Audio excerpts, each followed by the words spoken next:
Good evening, everyone. I am your host and instructor, Laney Shaughnessy, and welcome to Spindle TV, your best source for CNC CAD/CAM training videos. Spindle TV is brought to you by Digital Woodcarver, inspiring your creativity and providing you with the tools to create your own unique masterpieces.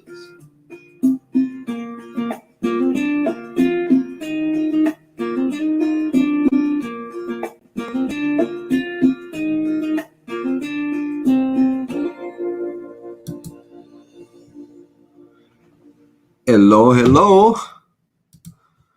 How are y'all doing today? Hope y'all are doing well. All right. Hopefully y'all can hear me and everything. I've been working on my computer and working on some stuff for Spindle TV and everything. And I had to clear my browsing history. So I like all my stuff that I'm used to just being able to click on and go. I had to restart and everything. So hopefully you can hear me and hopefully my microphone and camera are set up well. Yep. And everything. All right. So very long day. Absolutely, Mark. I agree with that. Very, very long day. It's been a long couple of days. I didn't have the chance to shave today. I've been so busy. We are going to tonight. What we're going to be doing is we're going to be talking about using your drawing tools and your editing tools to create different ornate shapes and things. We take a lot of stuff for granted, like of course the trace bitmap tools. We can go online and find images of all kinds of different flourishes and things like that, and trace that image and be done with it, right? Fast, get it done. Whatever's going to make it quick, Laney. I don't want to sit here and be messing around with node editing and stuff like that and drawing stuff. And so we kind of get spoiled by that, but it's still nice to know how to use our tools if we have to. And I want to talk about that. And as we're talking about this and stuff, it's an open Q&A tonight, and then I have some announcements and stuff to make and all, which we'll end with and all and everything. So I want you to take what I'm teaching you. It's a very simple thing. We're drawing a very simple flourish vector tonight, just to show, and talk about some of the tools and get a better understanding of how to use them and how we can use them to our advantage to create things. And but as you see it, you're going to be like, man, Laney, I could just click a button and trace that. Why do I want to create it? And it's not a matter of the project and being, yes, you can go trace images and things. But there's those times where a trace doesn't come out good, or we've got to, create a shape or combine shapes or weld shapes or whatever the case may be. We got a node edit, and it's nice to be able to do that, just to kind of know how. Whether we do it all the time or not, we do it sometimes and not all the time, that's fine. Whatever, it's all about production, right? A lot of you guys are not just hobbyists, but you've got to get your designs made. You got to get them carved. You got to get them sold, type of thing. And it's a living. But there's those times where we need to step back, not to the basics, but step back and be able to just draw the simplest of things with a little bit of understanding. And I'm going to show you how I approach my drawings and stuff, and we'll go from there. Okay. All right. So hopefully we have it's time to get started. We have talked enough. Let's get over to the page here. I'm still going to be over here in the corner and everything. And let's take a look at the design that we're going to kind of not emulate. We're going to draw another one similar to it and everything. We'll try our best to kind of get it, somewhat exactly like it. But this is a simple vector. It's a scalable graphic. A vector is a scalable graphic. Also, a vector is a line, arc, or curve, or a point between two nodes, also referred to as a span. But a vector is a line, arc, or curve that travels from one coordinate to another based on the nodes, the points of that. And so we're going to use this as a reference guide. And what I do when I'm creating shapes like this that I can use and maybe throw them into my clip art folder, my custom clip art folder, when I'm drawing shapes and things, and I build up my folder, which my Aspire folder is built up more than my VCarve Pro is. But it gives me the ability to take these objects and just drag them and pull them in. We're going to talk about that too and stuff. So let's, first of all, I don't know how many of you watched the class where I did the Maltese cross. And with that Maltese cross, I started out with a rectangle, a series of rectangles and lines and stuff. And based on the way it was laid out, I built my shapes off of it. And that's how I approach things. I look at the shapes. I look at what I'm trying to draw, and I try to imagine it in my head or have a reference photo or something. And I look and see what shape it is. Now, if you were to look at this flourish, and I'm going to throw it on the screen here. I'm going to hit F9. That's the keyboard shortcut for center to material, F9. All right, if we were to look at this, minus the flames, right? the leaves or whatever you want to call them, the petals. What shape does that look like to you? And feel free to answer in the chat section and stuff like that and everything. Let's see what we get. Let's see what kind of answers we get and everything. And no, Larry Blair, I have not done a video on bitmap tracing with Aspire 10, and we're going to talk about bitmap tracing and stuff today too. That's part of the bitmap tracing tool is part of your drawing tools. You know, when you're creating vectors, when it's tracing that bitmap image and all, it's drawing those vector lines and stuff. And so we're going to be kind of talking about all of these tools and stuff. And mostly, you know, the shape tools. We'll even talk about the little vector texture tool. I don't use it that much. I use my texturing toolpath a lot, but I don't really use my vector texture tool too much. And it's a shame because you can use that vector texture tool in conjunction with that texturing toolpath and get some really nice results and stuff. But we're going to talk about the tools, and we're going to talk about our editing tools and everything, and some of the tools that you might not work with on a regular basis. But there you go.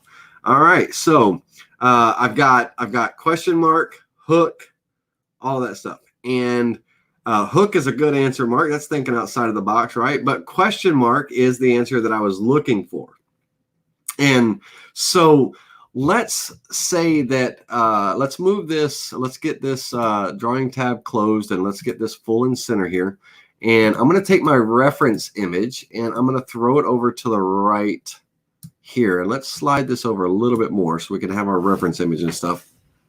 But I could very well come in here with a circle, and let's go with a 0.375, too many decimal points, Laney, 0.375 diameter circle, and let's just drop that somewhere right about here. Okay. I could come in from there with my curve tool, my draw curve tool, and I could start kind of laying out the curve, getting the roughing done of it and then I'll finesse it with the nodes and things. So I could come in here and let's say somewhere right about here, I go ahead and lock in my line, and then I'm going to kind of pull up here, here, here. Let's go back here, here, and let's go down here. And spacebar is the tool to use to finish your line, right? Now that's not a very sexy looking question mark, right? It's a little odd and all, but you know, that's what we have node editing for, to help us pull our shapes and everything. And the cool thing about the node editing tool is now in version 10, they've changed it up a bit. Now in versions 8, 8.5, 9, and earlier versions and stuff, when we're working in node editing, we would have to either work with the node itself or the anchors that are attached to it. There's a term for it. I call them the anchors, but you know, to finesse the corner or what have you. And sometimes we would have to kind of really get into, you know, work with it and stuff.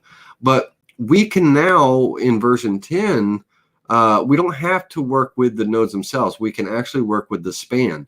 So I can take and grab the span and I can manipulate the curve just by grabbing the line and stuff.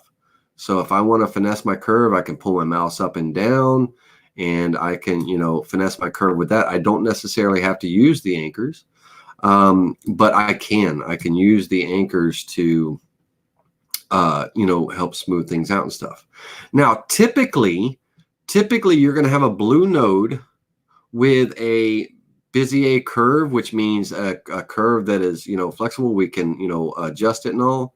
If I'm drawing an arc, typically if I go into node editing with that arc, we're going to have a black node, a green node. We always have a green node. That's our starting point. That's the starting point of the the starting point of the vector. And then generally there's usually a center point, which is kind of a hollow looking node. Let's see if I can zoom into that. Well, don't make it any bigger when I zoom in, but there's a little hollow node. That's kind of the center point of that arc. And then it ends with, you know, a black node and stuff. And usually you see black nodes with arcs or with lines. But when you get into Bezier curves and things, you'll get blue nodes. Now I'm pulling this and that node is a black node. It didn't change to a blue node. But if I come in and let's add another bit of curve to this. Let's snap right to that end and let's throw this here and this here. Space bar to finish. And let's join those two. Control Z to undo that. Let's join those two lines together using our join tool. We've got two individual vectors, and notice how after joining, I'll have one closed, so it'll continue that line all the way through. Now, if I go into node editing, my new Bezier curve that I drew, my new curve has that blue point there, but this one doesn't because it's still a very rigid point. You know, there's nothing smooth about it. And I have the ability to smooth it out. And when I do, it'll change it to that blue node and give it kind of a nice curve instead of that hard point and things. And so I can, you know, pull that out. I can mess with my vector line itself. I don't have to necessarily use the anchor, and I can kind of work with it that way and stuff. And my end point is going to be a black node. It's generally, that's the end point or a line or an arc or something. You'll see that. And it's a very rigid point node, if you will. My green always indicates the start of a vector, a line, arc, or curve, the starting point. And I can make any one of these nodes or anywhere in the line, you know, a starting point. I can simply right click and I can make it the start point, and that one would turn green, this one would turn black, that type of thing. Okay, so with that, you know, we've got the start of a curve here. And so I'm going to take, let's get out of node editing mode. I'm going to take this curve and I'm going to offset it. And before I offset it, let's go back in here and let's pull. I'm going to grab this one, hold down my shift key and grab this one. And now I'm not going to use my mouse. I'm going to use my arrow keys because we can use our arrow keys on our keyboard. So I'm going to use my arrow keys and kind of pull them down. Now notice as I'm pulling them down, these two anchors right here, they're not going with it, right? So when I pull down, my line kind of, you know, those anchors are just kind of staying right there and stuff because I didn't select them when I were selected the other nodes. So I'm going to come in here and grab the anchors. That way, when I'm using my arrow keys, everything moves together. Okay, so I'm just going to kind of pull that up there, and then I'm going to take my line here. I got a very rigid turn here, so I'm going to smooth that back out. All right, and then pull that up just a little bit. All right, so let's say that this is my shape, right? I could take this shape and I could come in and offset it. I'm going to offset it outward. I'm sorry, inward. I'm going to offset it inward, which is going to throw it inward of the line. And I'm going to go, let's go 1/4 of an inch. That's fine. Boom. All right. And I could start now, kind of start getting ready to build this shape. And what I would do first is, now watch when I go into node editing mode on this. You see all of that offset created all of these points and all these nodes. And when you see that, you kind of jump back and you cringe a little bit like, oh my God, I don't want to mess with all those nodes, right? Well, we have a very cool tool at our disposal over here in the edit object tools called the curve fit tool. So it fits curves to a selected vector. Okay, so this offset all these little point, all, I mean, hundreds of them all the way around, all these rigid kind of lines and everything. I want to smooth that out a bit and clear up some of those nodes and everything. So if I use my curve fit tool, I can come over and I want my fitting type, the new curve that's going to fit, my fitting type, it could be circular arcs, it could be Bezier curves, or it could be straight lines, depending on what, you know, that line is or that vector is that you're kind of redrawing, if you will, or retracing. The tolerance, I usually use about a 10,000th of an inch tolerance. You can use tighter tolerances, larger tolerances, just depend on how much you want it to deform the vector in order to create the curves and stuff. And I usually stick around 10,000ths, me personally.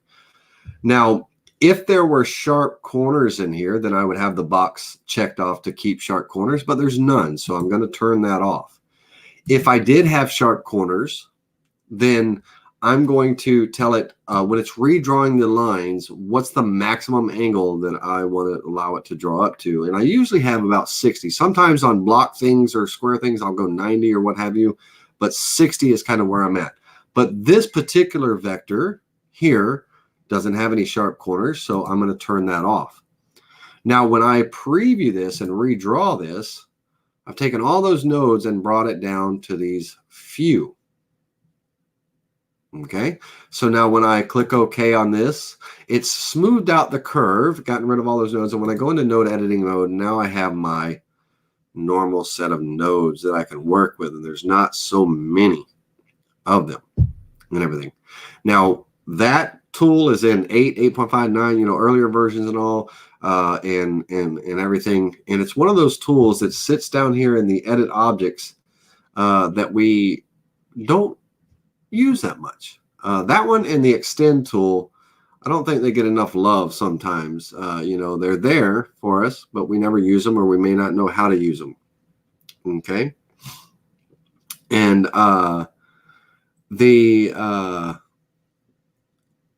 the curve fit tool helped take all of those rigid lines and everything and nodes and all, and it eliminated many of them, and it only put the Bezier curves, you know, kind of where they need to be to, you know, for this shape and all.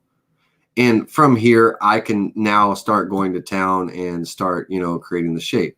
Now, I'm going to use this shape. I'm going to come in here and let me finish off this top part and the very bottom here, and then I'm going to work my way around. So on here, right, on here, I'm going to take my endpoint and I'm going to pop it right up here on this circle, and then I have an anchor. If you can see that little clear anchor right there, because this is a Bezier curve, I have this anchor here that I can pull out. You know, I can pull out and manipulate that curve. Now, the closer you are to a point, let's kind of get down here. The closer your anchor is to a point, the closer that curve or that turn is to it and everything. So if we're real close, it's kind of a rigid, hard turn. As I back away, the main part of that arch, the further I go, the further that arch goes away from that node.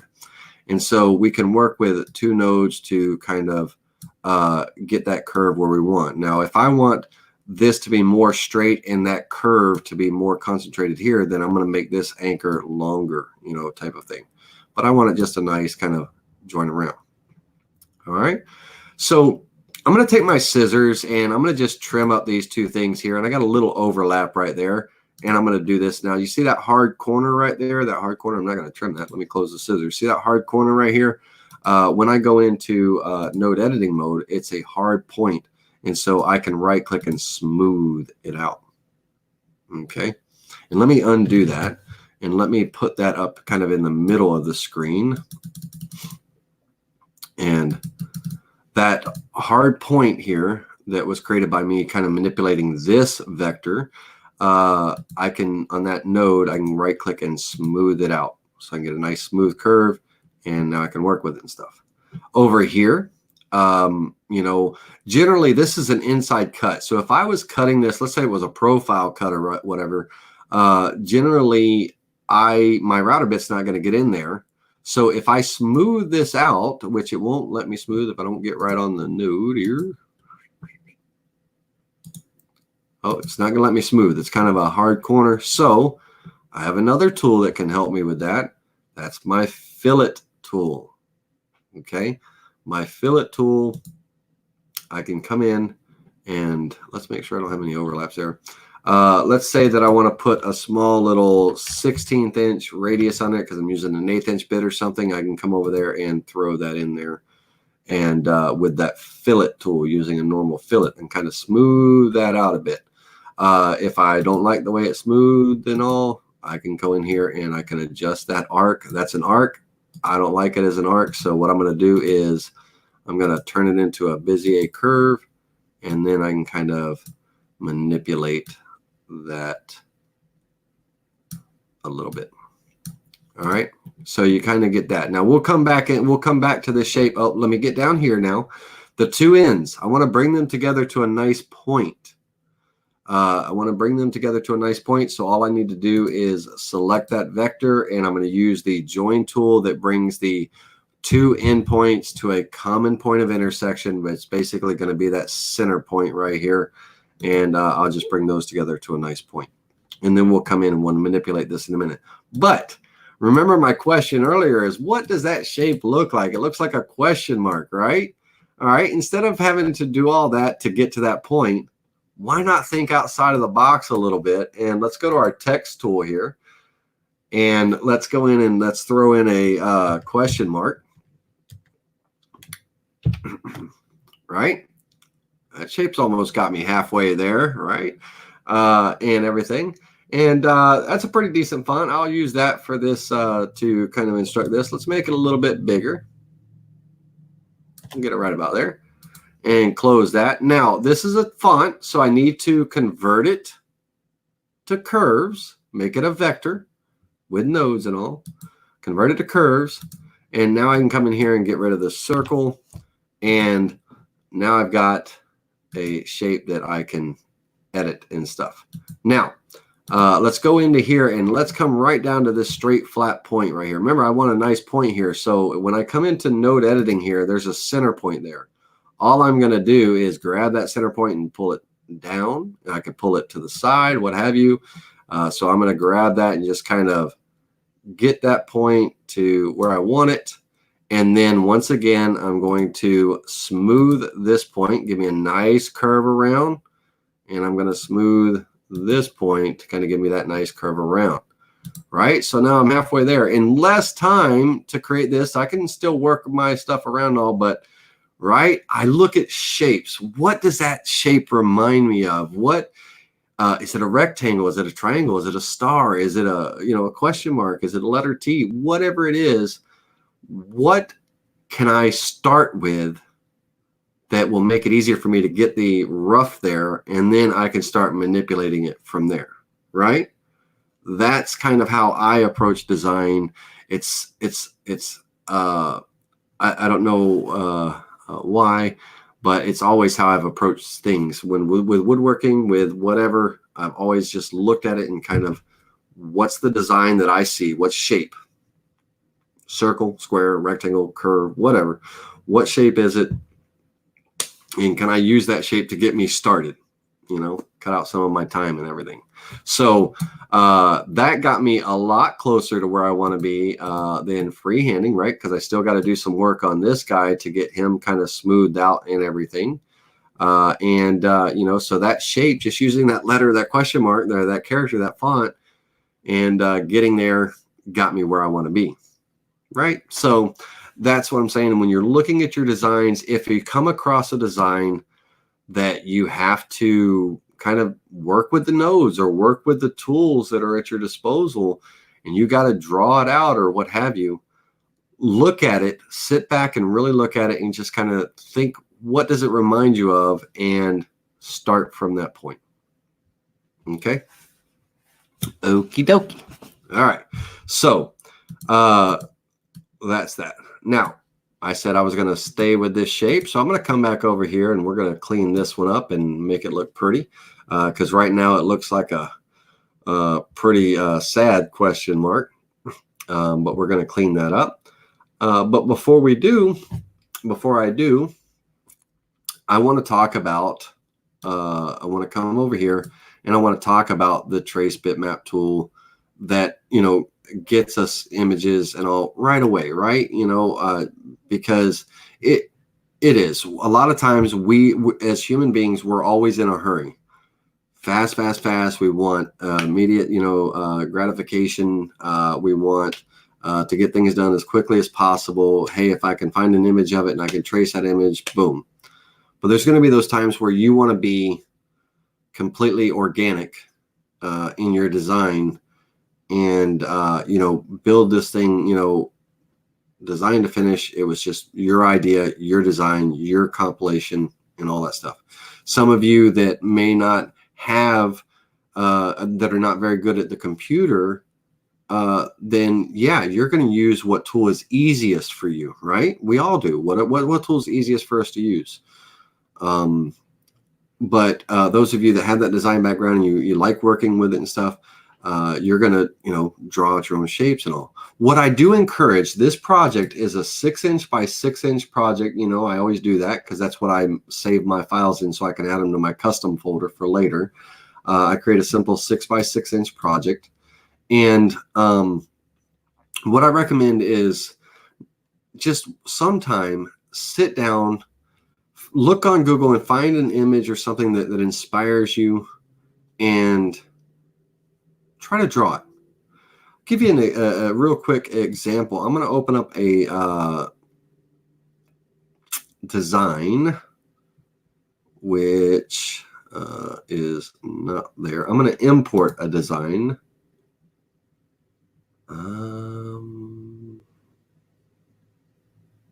Okay, I'm not going to import a design. I'm going to open up an Aspire file where I created that design last night,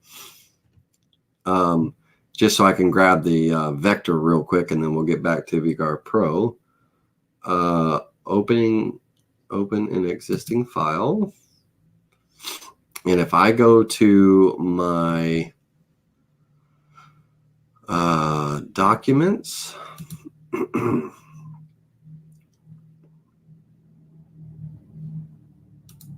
my downloads.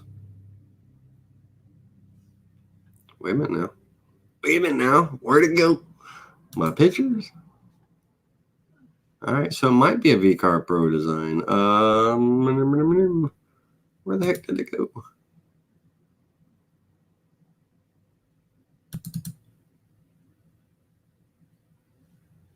Where did it go? All right. Stand by a minute. When you can't find a file, when you're looking at it inside of your VCarve program and stuff, a lot of times it doesn't show you files and everything, and you need to kind of come back and look and stuff. So I'm going to come back to my recent files here, and I don't see it there. So I'm going to do my documents, and it should be in the J's. Oh man, come on, Laney. A, B, C, D, E, F, G. Look at all these files, guys. Holy cow. Hopefully your files are much more organized than mine. Let me see here. Let's type in JAMES. Okay, nothing in there. So let's go back to documents and type in JAMES, because that's the file I saved it at. It's not in there either. Oh,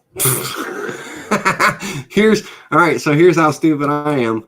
I created the design on my laptop computer. So bear with me a second. Let me pull it up here. That was so stupid, Lainey. All right. Hold on. That's so funny. Let's go into my import a bitmap image, and let's go down to this image right here. All right, so fucking dough with the little love sign, right? And everything. Very simple and all, but it's also in its simplicity in itself. This is a font, right? A word.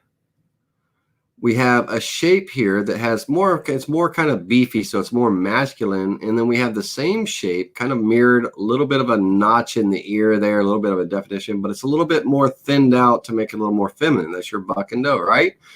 But that's a really easy project to try to just draw. Even if you were just trying to draw the antlers, you know, you can even use this and kind of do your curve tool all the way around and just try to draw one shape, maybe mirror it over and things, make a less of an offset on this side than this side, so it's a little more feminine looking. You can change the shape of the ear so it doesn't look exactly the same, but if you look over here, this one has a little bit of a notch on it too, and things. And just literally find a photo, I don't care if it's a flower or something and all, and just sit down sometime and learn, just not learn how to draw because you know how to draw, but just draw something. And that way you get familiar with your tools, that curve fit tool, your extend tool, all your tools. And that's what this class is all about. So let me show you a trace bitmap procedure. So I've got a bitmap image here, a JPEG, PNG, bitmap, GIF, or TIFF image. My trace tool is under the create vectors. And I could either use the color option or the black and white. Now, the color option doesn't mean the photo is a color photo. It simply means this. It means it's going to look at this image and it's going to lay out the shades of colors up to 16 maximum that it sees in that photo, the different shades. And my trace color, whatever color I choose to use, and I like red, it's a very visual color. As I fill in or check off these shades, it's going to start filling in these boxes. Now, one thing that you'll notice is that when I open the tool, it automatically faded the image into this kind of half opacity. And so if we come down here first and foremost and turn that fading off, we want to see our image in its full glory. Okay, we want to see our image in its full glory. And so that way, when I'm, checking off colors and stuff, if I zoom in, you can see all those little pixels and shades and stuff. So I want to kind of, fill those in to the best of my ability if I'm using the color option and all. In this case, it's going to be quite a majority of them. Now, what I don't want to do is, if you look very, very closely, you'll see all these little specks out here. They look like little blurs or little spots on your screen. We don't want to go so far as we start grabbing that noise, right? We don't want to check off the boxes where we start grabbing that noise. We want to kind of just get the best fill that we can. We don't have to go crazy with it. And we can also limit our number of colors. So I can turn this down and watch all those little boxes fade away, right? And everything. And now I'm down to 8 color choices. And I can just start selecting, what 8 kind of gives me the best fill possible. Now that fill color, what that means is when it does draw the design, the lines, the vectors that it creates are going to be created around the fill color, around this red, if you will. And so I have a corner fit tool that typically I'm always at the default corner fit because it creates nice contoured lines for me. But there's times where I need a tight fit, like if I'm tracing block letters on a logo or something and all, and I want those lines to be rigid and straight and all. I'll use that. Sometimes I'm loose, not too loose, but you know, I'm loose because I want to try to give myself a little bit of a organic line that I can work with it all. But I like the corner fit tool, or the default corner fit tool. Now my noise filter default is 2 pixels. All those little specks and everything are pixels, and I usually turn that up between, you know, 5 and 8. So I'm usually around the 7 mark to kind of just ignore the any pixelation and all that might have been captured and all. And so when I click preview, it's going to trace that image around those lines and all. And I've got a good, you know, pretty good tracing here. Not too bad. I can just smooth out some things and stuff. If I would have been rigid, real tight, then my lines would be real tight, real rigid, hard lines, right? If I'm loose, then it's just going to be, they're going to be a little looser, you know. But that default kind of corner fit kind of gives me kind of the best of both worlds. When it does come across a sharp corner or something, it's gonna, you know, try its best to maintain that for me and everything. And that's why I like the default corner fit. Now, let's undo that and let's look at the black and white trace option. So if I come up here and I use the black and white trace option, what that's going to do is it's going to get rid of any little shades of gray, and it's black and white. So any color photos and all, they're going to be converted to a black and white. And I don't have anything to check off. I just have my slide bar here that I'm going to slide in one direction or the other until I get the best representation of my image. And when I'm happy with the way that looks, I don't have too much noise, or I don't have, you know, very poor traced lines or things.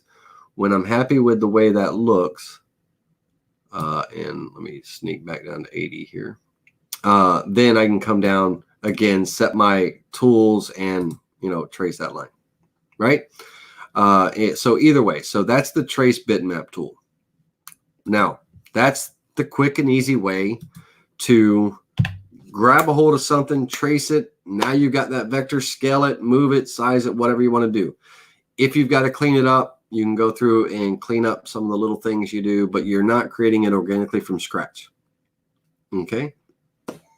And Larry, you dropped in and said, right click on the Aspire icon. Give me a little bit more information on that. You were probably talking about when I was looking for my images and stuff and everything. But it wasn't on this computer, so I apologize. All right, let's get back to this at hand. Now, as I'm talking, guys, because I'm going to be doing a lot of talking, this is a Q&A as well. So you can open Q&A. We can switch back and forth. When we, by the end of the class, we're going to have this finished shape, this little finished ornate shape and stuff. But if you have questions, ask them, and we'll go. And Ronnie Probert, ornamental carving. There you go. That's a very exact, I like that term, ornamental carving. And all that. Mark says, I'm changing my answer to question mark. No, Mark, the hook was good, man. The hook was good. That was a good option. You know, if I had a vector or an image of a hook or something, I could trace it right and get started there, you know, that type of thing. But the question mark, it was easy for me to grab the text tool, type it in and go, you know, to create that shape and everything. All right, let's get back to the shape here, and you guys start popping in some questions and all. And it could be, it doesn't have to be related to this, just questions that you might have. If it might be about a particular tool and things, let me know. All right, so I'm going to come in and let's get this shape, start, you know, smoothing it out and get it where I want. Now, I want this curve here. I'm going to grab this node. I'm going to grab these nodes in here. I'm just holding my shift key down and I'm clicking on these nodes and all because I want to kind of pull them in a bit. pull them in a little bit. I want a little bit of a shallower turn here. Now, when I did that, it made this one all funky. So I'm going to pull this down and back. And now I've got my anchor. So now I can start to fine tune this curve a bit. Okay, I want a nice curve. I'm going to kind of go back around to my starting line here. Get that curve to kind of flow around. And I got this big old anchor way out here. I'm going to start pulling that around. And now these anchors are like seesaws or sawhorses, seesaws, playground seesaws. When you move one, the other moves, and you might have one curve on one side of the node absolutely just right where you want it. And you go messing with the other line and everything. And you're like, wait a minute, what just happened here? That's kind of the nature of the beast. You can add additional points. If I had this curve right where I wanted it, I could come in and add an additional point here. And then from that point on, now I can kind of work with this. So it's not affecting that curve that I finished, right? You don't, and that's why you see some nodes or some vectors with lots of nodes, they and everything. Oops, sorry about that. I bet you that was dizzy for you. But yeah, when you start, it's like, man, when I move one, it moves the other. It'll drive you crazy sometimes. But what I want to do is now, here's a cool thing. Just because a node is placed here doesn't mean it has to stay here. I can drag my nodes, right? I can drag my nodes and things. If I insert a point, and I need to move that point, I can, which I don't want to insert a point there, but let me just hit Control Z on that one. I didn't want to insert a point there. And I want this to be kind of a little bit of a spike right there. And then here I want to smooth, and it's not going to let me smooth that curve. So what I'm going to do is use this anchor out here and see if I can just finesse that a little bit. All right, you can't smooth everything. All right, so I'm kind of getting what I want here, and now I'm going to work my way around, and I'm going to pull this out. And again, I don't have to, you see me grabbing the nodes, but I don't have to grab the nodes. I can grab the actual vector line. Now that's version 10, and that's why I'm not doing it that much, because not everybody's made the move to 10 yet. And also I'm trying to do my best,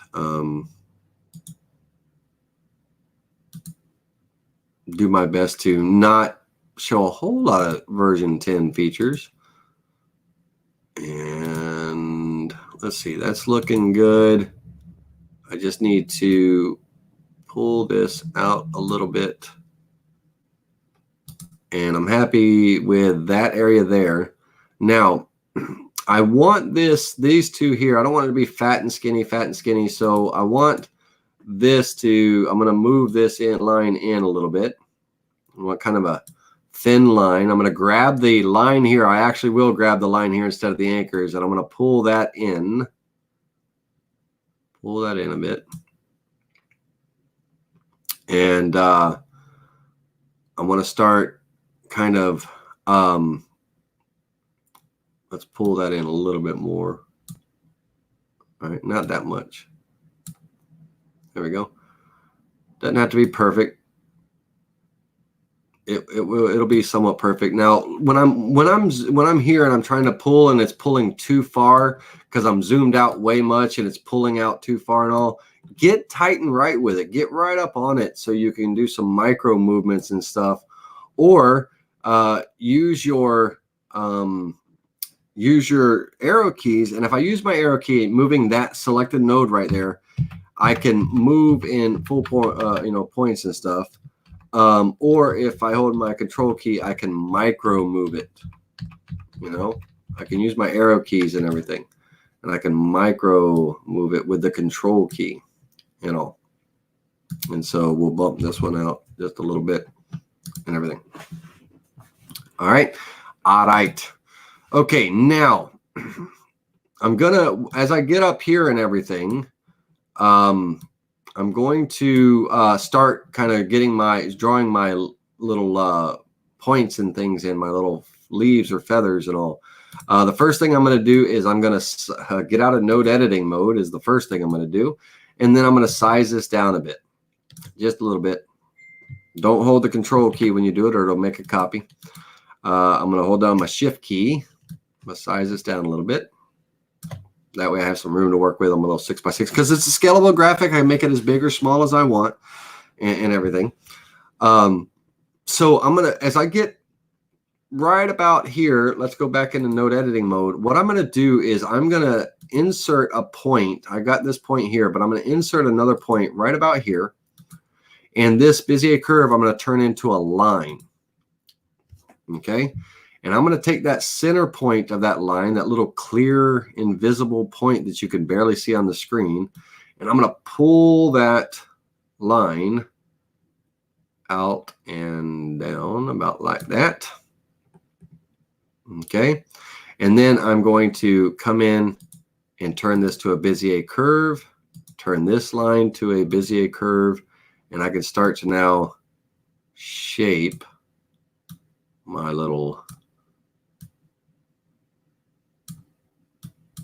oops.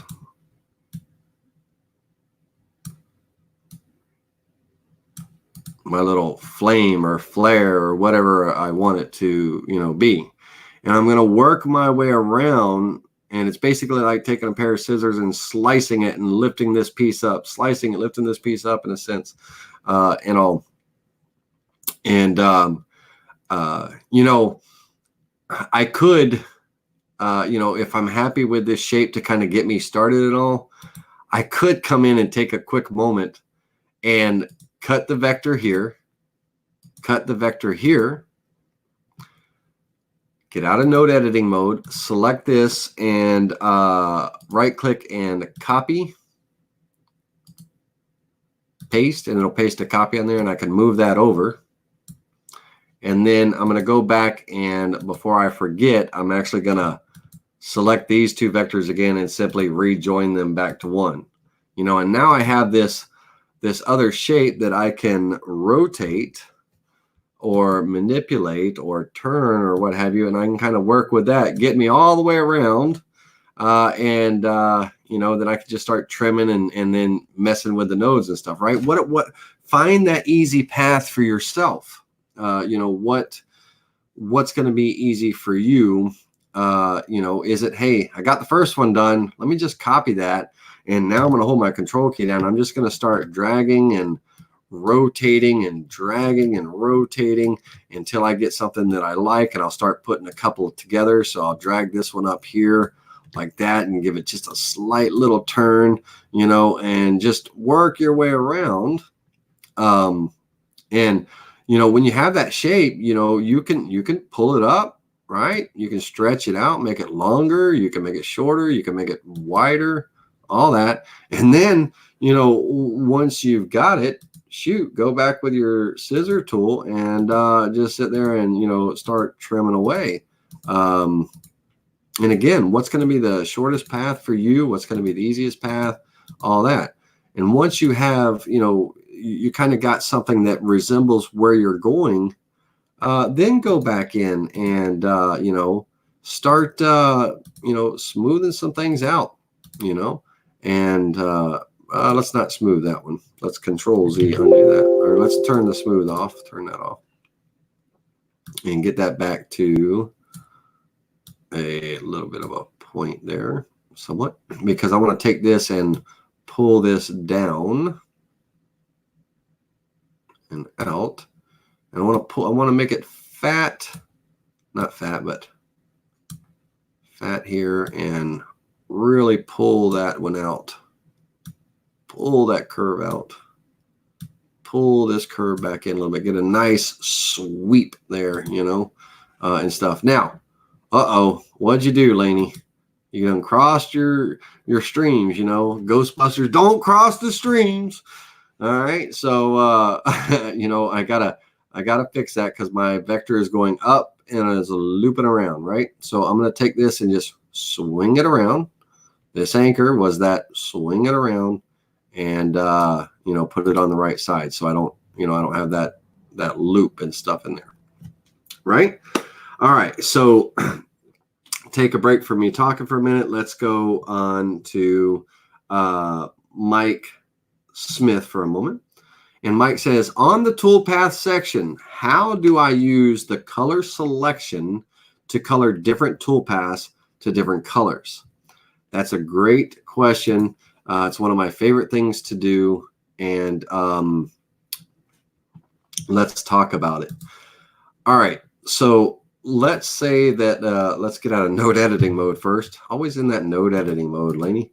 Let's take these two shapes here and throw them on the board so we can create two separate toolpaths. And let's make this one a little smaller. And move it over. I'm going to use my arrow keys and bump it over and down a little bit.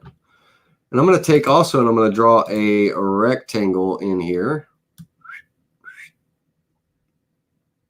About like that. Hit F9 on my keyboard to center it up. F9 on my keyboard to center it up. That's the keyboard shortcut tool. All right. And go here. All right. I'm going to create a toolpath. And we're going to do a very simple kind of like almost like a raised effect and all. And so I'm going to go into my V-carve toolpath on this. I'm going to have a flat depth of 1/8 of an inch, 0.125. I'm going to use my 60-degree 1/4 inch V-bit, which is already in there, and my 1/4 inch end mill. And let's use an 1/8 inch end mill since this is only a little 6x6 design here.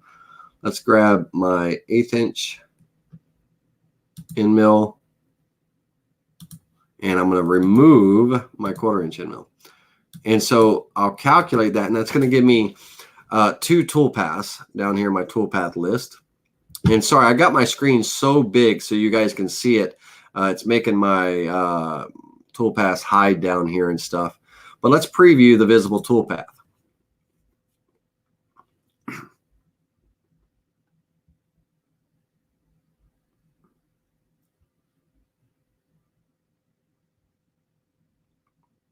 Okay. Now, on the visible toolpath here, I can use a global fill color, which means it's going to fill all the carved areas and everything with that global fill color. Okay. And it's just one color and all. But I can also use the toolpath color option.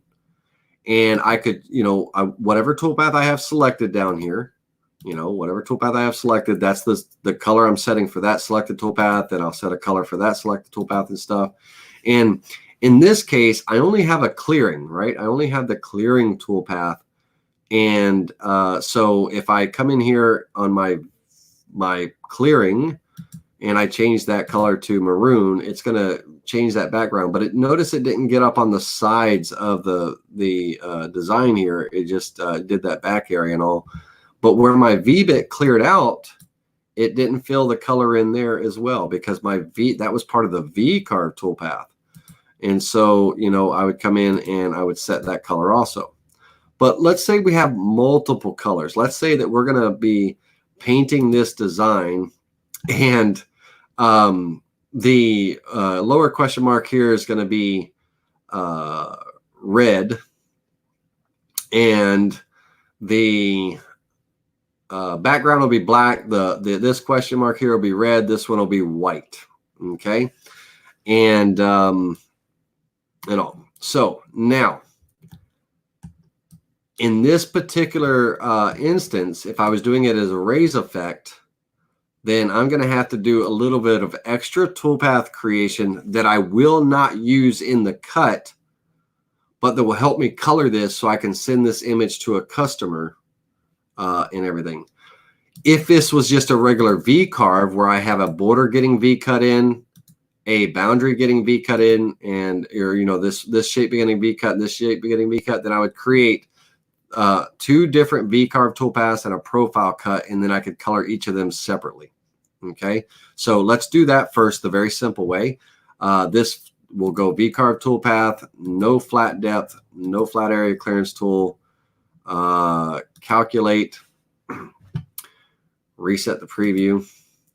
Let's go with this one, V-carve toolpath, everything else is the same. Calculate. Now those two toolpaths use the same bit. I'm going to save them as one file, but I created two just for the purpose of coloring. And this guy here is going to be a profile toolpath. I'm going to use my 60-degree V-bit. Let's get down to the V-bits here. I'm going to have a cut depth. Oops, click select, Laney. I'm going to have a cut depth of just 1/8 of an inch. And I want to be on the line. Okay, so we'll calculate that toolpath. And now if we preview this, we have 3, and I'm going to double click on my toolpaths here so they pop up here so you guys can see them. If you double click on the word toolpaths down here, it'll pop up a box that you could, a floating box for you and everything. And so on the profile toolpath, I'll use the selector. Well, first of all, let's preview the toolpaths. Preview all 3 visible toolpaths. Okay, and let's move this over to here for a minute, and let's pop this over that way. That way I can move this over. All right, so on my profile toolpath, oops, where's my other question mark at? Where's my other question mark at? Did I not create it?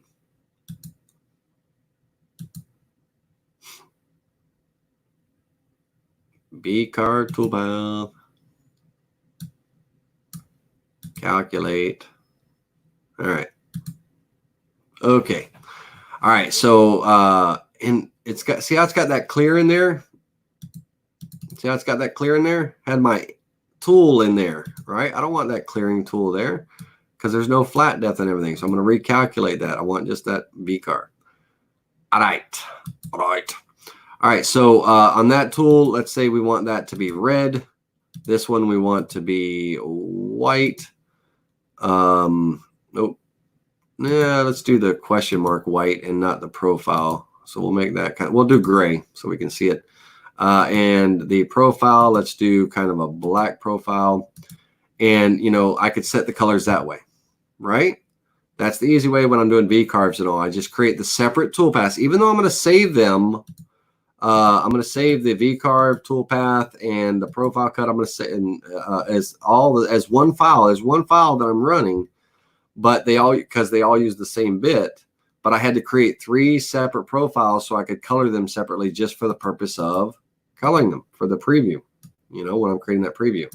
But let's go back and let's go back to our design here and say, okay, I want to do the raised effect.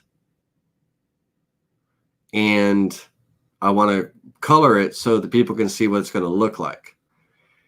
Here's where the extra work comes in. I've got to create extra toolpaths. I'm going to delete all these. I've got to create extra toolpaths just to get that preview image. And it's going to be toolpaths that I'm not actually going to use. Now, the toolpath I am going to use, I'm going to create my toolpath that I am going to use. It's going to be a V-carve toolpath with a flat depth of 1/8 of an inch. Okay. And it's going to be a 1/8 inch end mill doing that flat area stuff. And I'm going to calculate that. All right. Now I'm typically going to rename these toolpaths as, you know, something that I know those are the ones that I'm going to use because there's going to be extras in this list. There's going to be extras in this list that just are here for color purposes only. And so let's reset the preview and preview those visible toolpaths, and we'll have this raised effect. All right.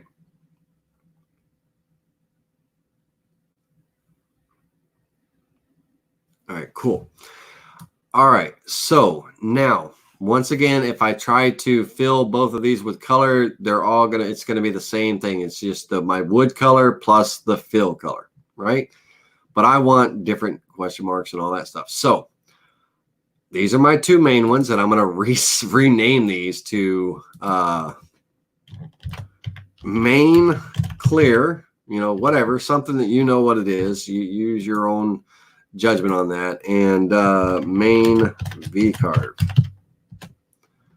And then now I'm going to come in and I'm going to create the toolpaths. Let's reset this preview, and I'm going to create the toolpaths based on coloring, color purposes only. So on this, I'm going to open up my V-carve toolpath. I'm going to take and create a start depth of 0.01. Let's go, yeah, 0.01. 0.01, cutting down to 1/8 of an inch, and V-bit clearance tool. And let me see here. I want to, on this vector here, I'm going to create an offset outward about 1/8 of an inch away. And that's going to be a boundary, so the wood doesn't get carved away. So I'm going to take and I'm going to select this, and that boundary, and I'm going to create my V-carve toolpath, making it plunge an extra 0.010 of an inch. And actually, because we're adding the 0.010 up there, let's make this 135. And I'm going to calculate that toolpath. Okay. What that does is the boundary is going to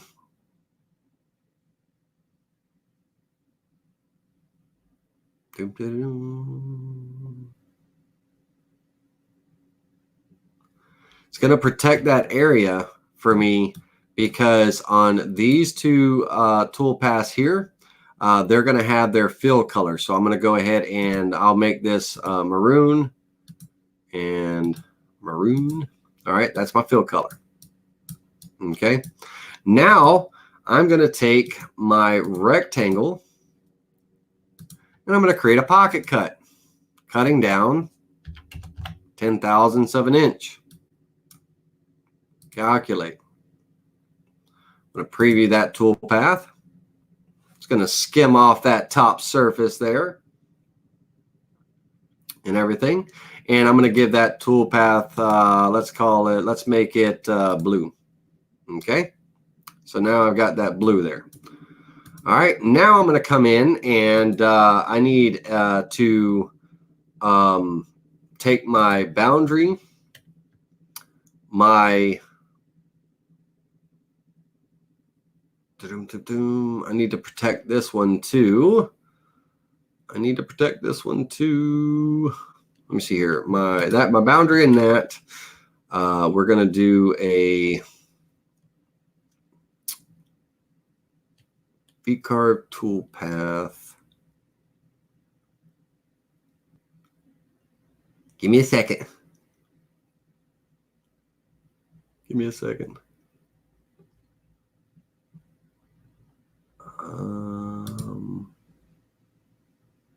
Oh, shoot. Hold on. Got to go back into the pocket here. On my pocket, I need to select that boundary and recalculate that. Sorry, guys. Reset the preview. Let me reset that and preview those three toolpaths again. Sorry about that. I didn't have my outside vector selected. It was throwing me off there for a second.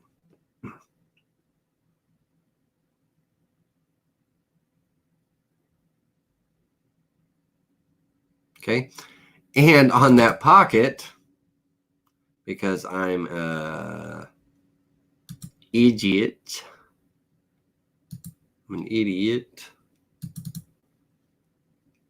it needed to be 0.020 of an inch. Sorry, guys, trying to teach you how to do this quickly and all, but all right. Preview visible toolpath.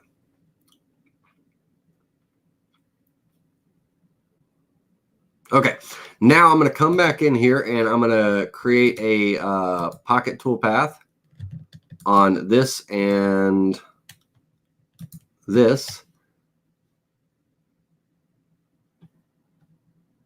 I got to create my boundary around that. Offset, outward, 1/8 of an inch. Now up here, it's kind of messing with my border, and that's what you got to be mindful of. So I'm just going to go 1/16 of an inch. Offset, outward, 1/16 of an inch. You don't want it messing. You're not using it to cut or anything. It's for design purposes only. Now I'm going to take and I'm going to come in here,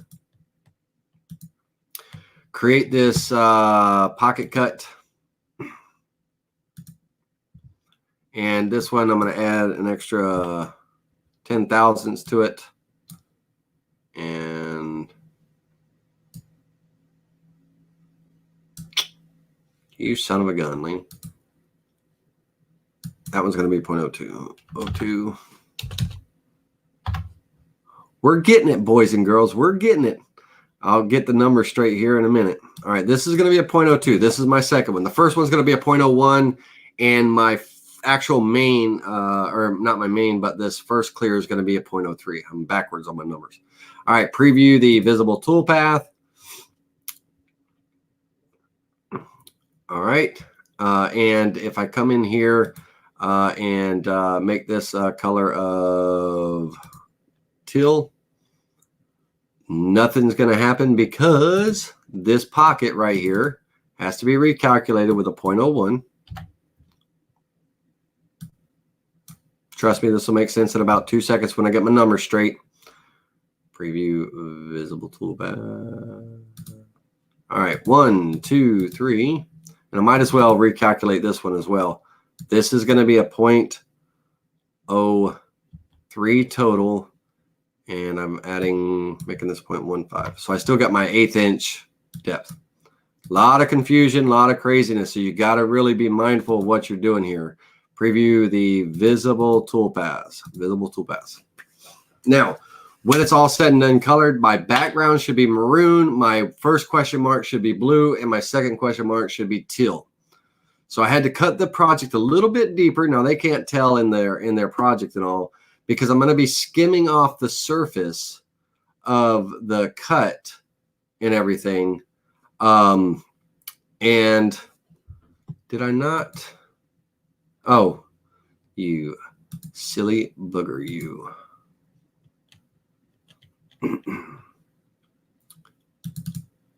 Wrong vector, Laney boy. That vector right there, son, boy.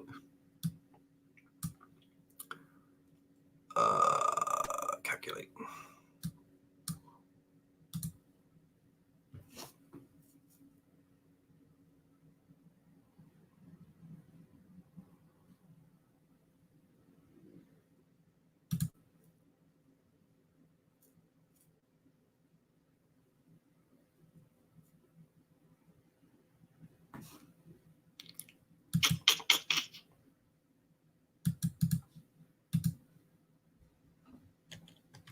I'll get it.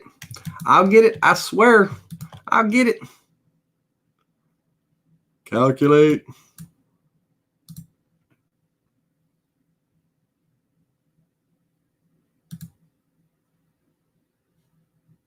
One, two, three. All right, Mike. Always asking a hard question. Preview visible toolpaths.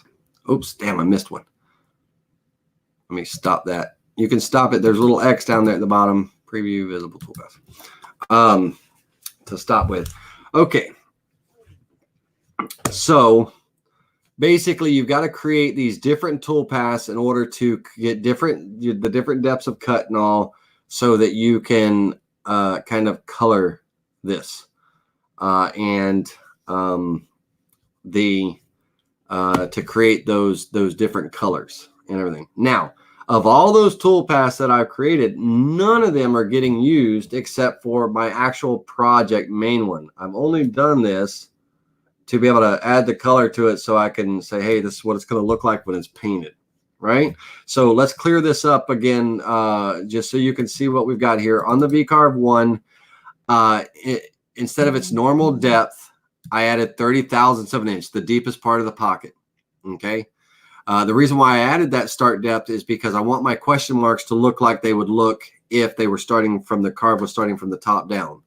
Now, from there, I want to go 1/8 of an inch. So I'm, adding that 30 thousandths in here and calculate that. My first pocket cut is, protecting this question mark, the area around this question mark, and it's milling all of this surface off of, and that's going to color that pocket area blue. And the only area that's going to get pocketed blue or colored blue is the area that's up, the top of it, that's and everything. And then my second toolpath protects that one and cuts this down 20 thousandths of an inch, a little bit deeper, 10 thousandths of an inch. And it's got its color. So that way, when it's all said and done, you can preview the cut. And with the separate colors, you select the toolpath, add the color that you want that toolpath to be. You can change different colors, and that's how you paint your project. Yeah. So a customer always wants several colors and stuff. You want to be able to show them, those things, in the preview and stuff. It's, there's extra work involved for you because you got to figure out, okay, I got to create these toolpaths, these extra toolpaths just to add these colors. And basically I did my V carve, which is like my main cut, but I cut it 30 thousandths of an inch deeper. Then I did a pocket cut that cut all of this except for around this question mark. So when it pocketed this out, it created that one color on that top surface.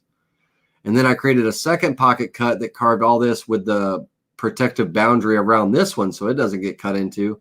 I cut it down even deeper.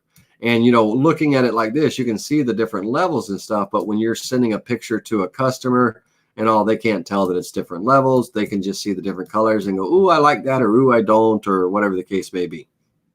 All right. All right. So that's how you would do that. Okay. So now let me get rid of my extra vectors here. And let me move this little question mark over here. And let me get back to, let's get rid of that.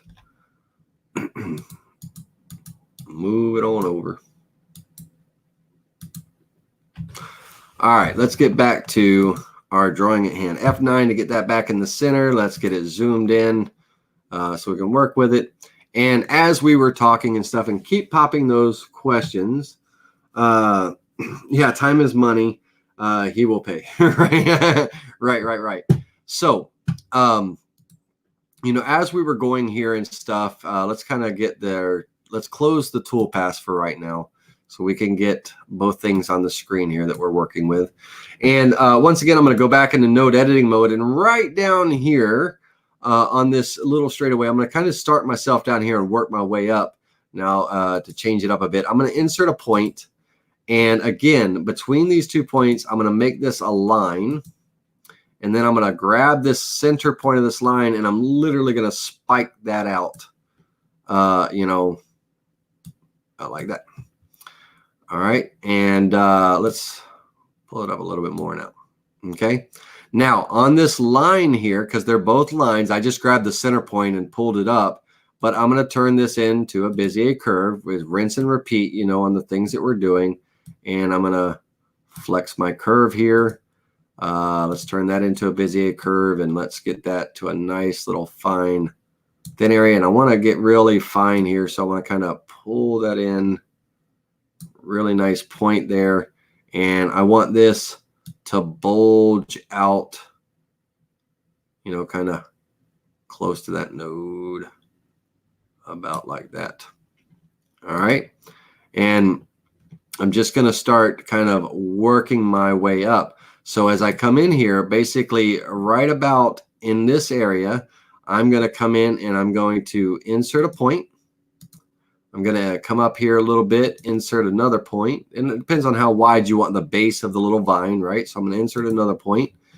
And again, I'm going to turn that into a line in between those points and grab this. And I'm just growing these leaves or spikes or plants or ornate shapes out of it. And once again, I'm going to turn it into a Bezier curve and kind of pull this out. Now this one, I'm going to kind of have it somewhat kind of follow the shape, nice and even. And so that means that if I want to pull this down to get a little bit closer, I can, and kind of get this curve to kind of flow into there a little bit. Get this curve, pull the node closer here and get this curve to kind of flow out. So, you know, I can pull this node down here a little closer, kind of almost like they're sprouting off the, you know, near the same area. I don't want to get too close. I don't want a zero length span or anything like that. But now I've got to flow. That's, oops, I grabbed the wrong anchor there. Not that one. I need this one.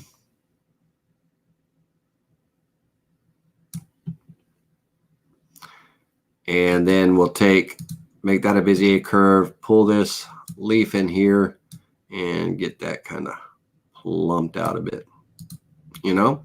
And I'm just drawing these nice fluid shapes and things. Now, I'm going to be using a V-bit to, you know, cut this and all. So these sharp inserts and everything, I'm not too worried about. But if I were, then I have two choices. I could smooth that point, but boom, look what it did. It threw everything off. And now I got to pull my anchor up here because it smoothed it out and everything. So I got to kind of reshape it. But, you know, it smoothed it out for me, opened it up some. I just had to reshape it a little bit. Or let me undo that. Or maybe my fillet tool might work. If I go to my fillet tool and everything, maybe it will work on the point. And in this case, it won't, because it's, you know, there's no corner. It's just two vectors kind of connecting together, right? So I can't get a fillet in there, you know, so that doesn't work. So then I'm going to use, you know, my next option. I'm going to come in here and go back into node editing. I'm going to come in here and I'm going to smooth it out. Yeah, it did throw off my line, but all I got to do is grab the anchor and pull it back. Oops, don't cross your stem there. Pull it back. And, you know, we're good to go, right? So you just kind of work your way around and create your, you know, don't have it the same all the way around. Maybe, you know, have one a little taller than the other, you know, or what have you. And this is just a very simple shape. You know, I'm just talking in general, you know, give it some body.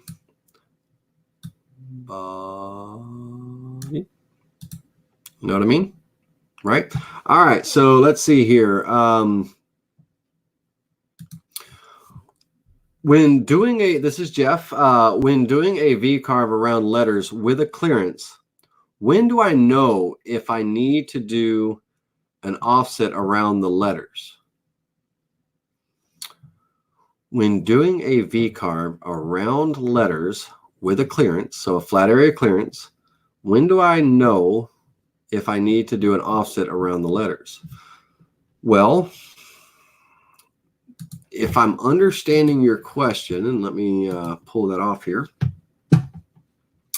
Let's create a simple little rectangle here.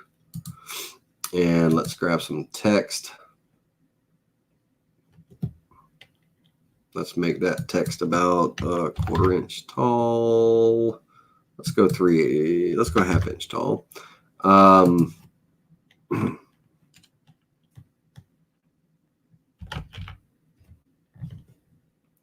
Let's give it a little bit of boldness, and let's change the font up a little bit. All right. All right. Now on this font,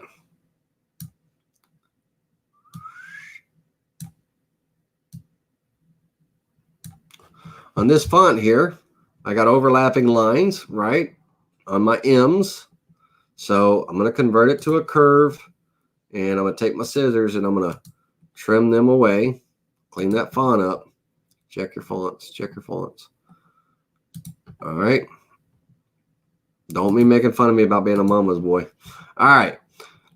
So when I'm doing, so the question was, when doing a V carve around letters with a clearance, when do I know if I need to do an offset around those letters to protect them or what have you?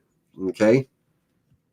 And where that comes into play, especially with things like text on text or stack text, however you want to call it, or if I'm doing a raised effect, but then I'm doing a regular V carve down in there, maybe, you know, it's a little harder, a little whatever the case may be. So let me draw another little shape here. And I like a 35 on the body percentage, the inner radius percentage. Gives it kind of more of a nice star shape here.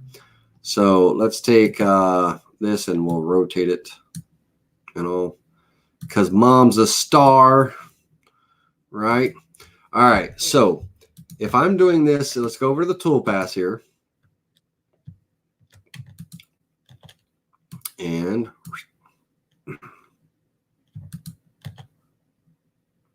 now, if I'm doing this as a V carve, this star here and all, and I'm carving this down, I don't need an offset. All I need to do is create my toolpath with my flat depth, and let's start at 0, cut down 1/8 of an inch, 0.125, and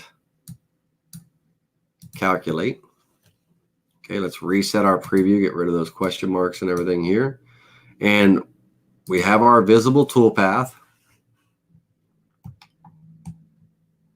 Okay, now I'm going to come in here and I'm going to create my regular V-carve toolpath.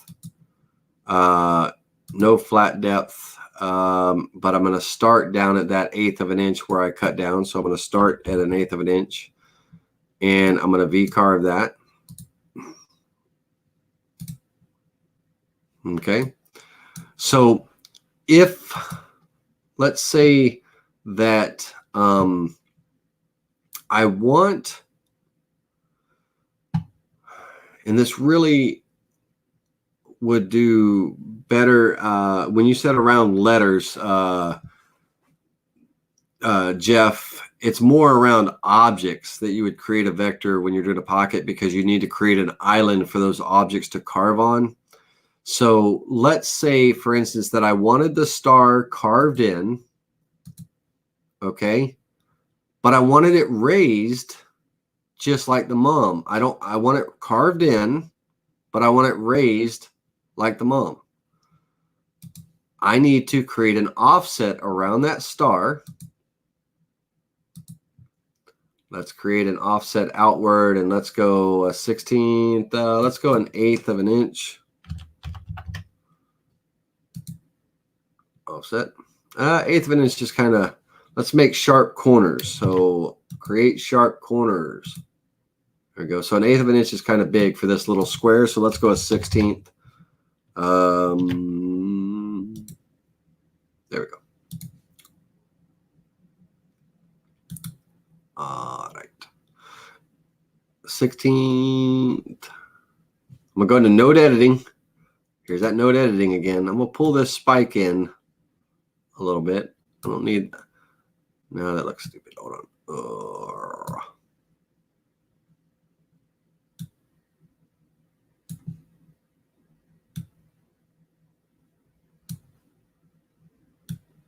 I'm creating my island, the island that's going to be around this shape. Man, I hate when it wants to snap. Let me get snap right there. Okay. Creating that shape. That's not the best, prettiest outline, but anyway. All right. I'm going to go back to my V-carve toolpath with the, for the raised, oh, not that one.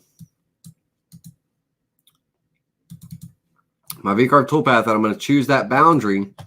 All right. I'm going to recalculate that toolpath, reset the preview, and that's going to give me my pocket with my island. And make your island where it won't hit the borders, you know, all that stuff, whatever, however you're designing. We're just using a sample here. But then I'm going to come back in And I'm not going to start. I'm going to start at 0 on this one. And I'm going to turn off my end mill. I got that end mill on. Calculate that and preview that selected toolpath, to carve that in. That would be a purpose or a reason why I would need to create a boundary around it, because I want it carved in. Like if I was doing an eagle or whatever, and I like the way the eagle looks carved. I don't like the way it looks if I do it raised. I like the way it looks carved. Well, then I need to create a boundary offset around that eagle to create the island, the meat underneath the little island that it's going to get carved into. So it has that raised effect, but it's carved in and it gives you that nice look. So Jeff, that's about the only way that I could explain that, in hopes that it somewhat answers the question that you were trying to ask. If not, let me know. If you have a specific thing in mind or something, let me know that as well. All right, let's get back to this. Bum, bum. All right, so where we left off, and you're just kind of going around picking and choosing your battles. So right about here, I'm going to go right about here, and I'm going to insert a point. And between these 2 points, I might as well go ahead and make that a line. And I'm going to just pull that up, pull it up, and wherever you want it to go. Okay, let's turn that line into a Bezier curve. Pull that out. And all that stuff. Let's get that. Let's get it nice. Let's get a nice fat one there. Nice fat little curve. All right. Let's make that a Bezier curve. A nice little point up there. And then kind of flourish it out a bit. Now, on this one, my line is overlapping, but I like the way that looks. I like the way you think, right? What am I going to do? I'm going to take my scissor tool and trim away that loop. Get rid of it. I'm not going to sit there and, fight with it. Because eventually all of these, oops, let's get in node editing mode and do that again. All of these nodes, not this one, not this one, not this little anchor here and here, but all of these nodes,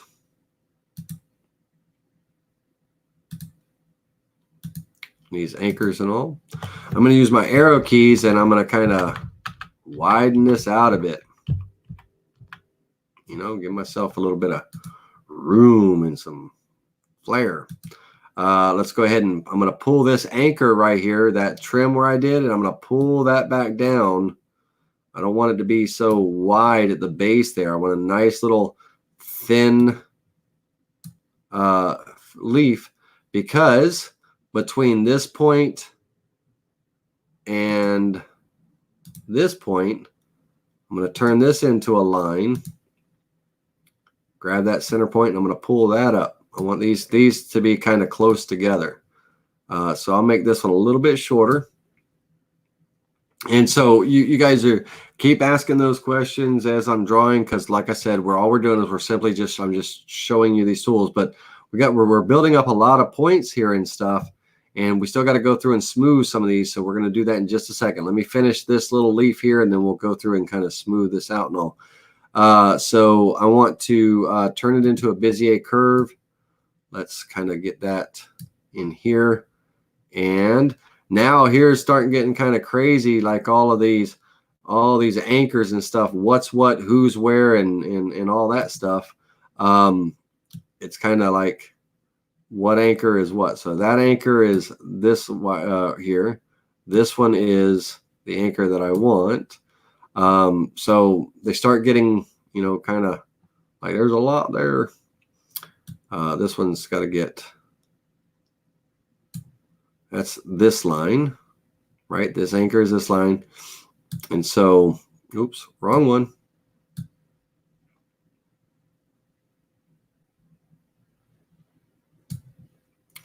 All right, now on this, I done messed myself up. I done crossed lines and moved anchors and stuff that I shouldn't have moved.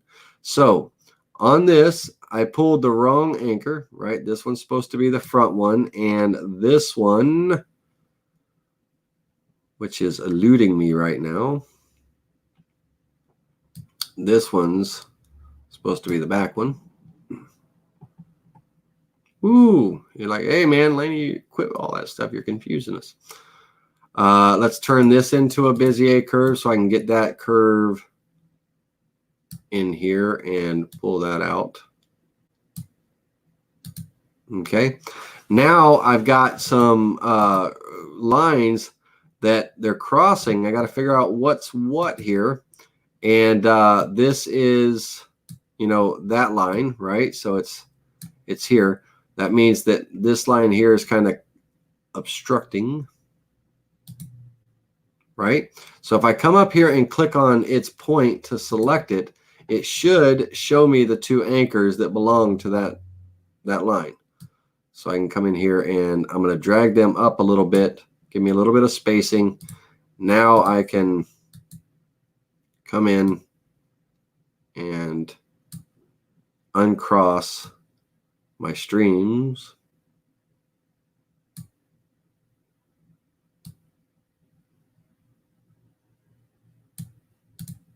Okay.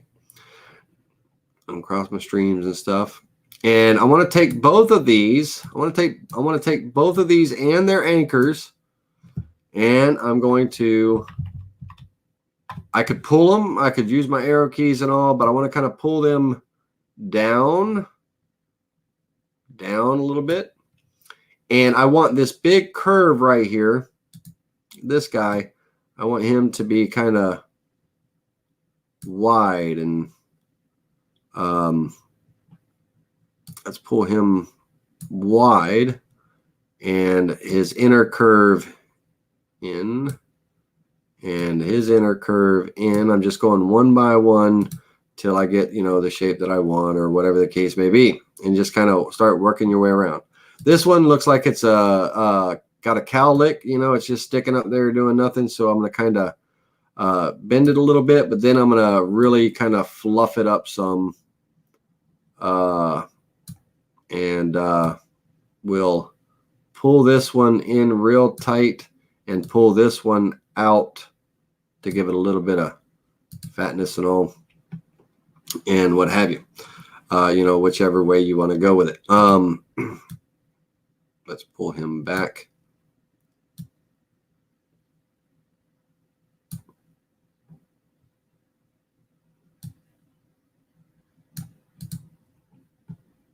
Okay, and stuff. Now, let's look at our nodes here. And we've got a lot of points that we've created, a lot of anchors and things. And when we moved all of these that one time, they all kind of got a little bit rigid on us and stuff. So I've got to go through and I'm going to start kind of smoothing them out a bit, making sure that, you know, I don't mess up my shape too much. This point, I'll probably leave that point right where it is. So we'll leave that one like that. Over here, this one, I kind of like that, but I don't. So we're going to smooth this one out and pull this back this way and pull this down a bit.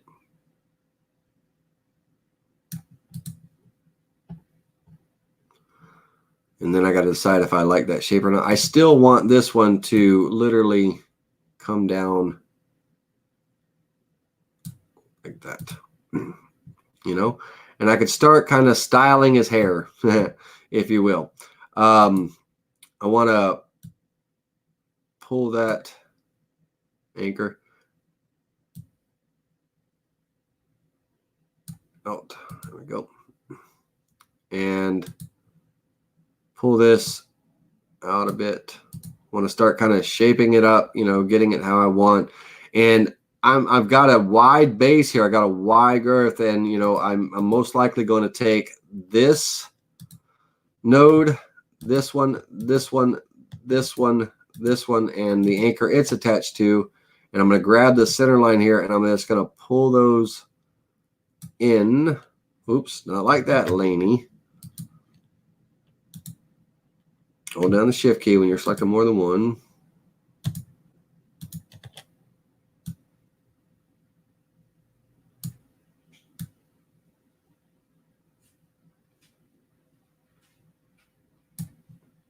And then on this flat here, I'm just going to recurve it a bit, you know, and just start kind of working around until I get a shape that I like. Now, that's a lot of work for this little shape and all, but with this one shape, when it's all said and done, with a shape, any shape or whatever, you can always make something new and different, right? If I mirror it to the left, I could start to, you know, create a little bit of a heart design or something like you guys saw in the Valentine's heart from that shape. If I take these two objects here, first of all, let's rotate this one time, rotate this one the wrong way, one time, and I've got these two shapes blending right here. Let's pull this back a bit, right about here. And if I select both of those, I can come in and weld them together into one shape. Get rid of the little, you know, anything in there. I can take this shape and mirror it, flip it down, left. Oops, hold on. Let's do this. Flip it down. Let's take this. Let's flip it to the right. And let's take this again and flip it to the left. On this object here, let's take this and rotate it clockwise 90 degrees. Bring this in. Let's size it down a little smaller. Let's take these, bring that up a little bit.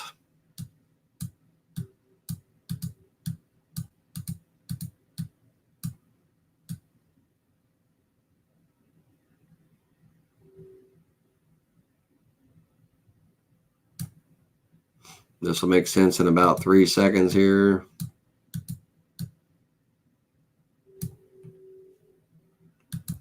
Number 0 key for a clockwise rotation, right? Let's size him. Actually, I'm going to delete him, and I want this one mirrored over to that other side. So I'm going to draw a line. I'm going to pick my somewhere around center, spacebar to finish. And in my mirror tool, I'm going to take this object, this line, flip it about that line. Okay. Got me somewhat close. And I'll just use my right arrow keys and pull that out a bit. They don't have to be, you know, perfect and all. And in the case of this, if I welded this together, I'm going to lose the inside stuff here. You know, if I weld it together, I'm going to lose, you know, some of the inside stuff, and I'll have some of these speckles and everything. But, you know, not the prettiest looking thing in the world. You can throw some text in there. But if I were to take this, all of this, group it together, and size her down in here, I'm going to, let's see here. What am I going to do with you? You look ugly, boy. No, I'm just kidding. I'm going to take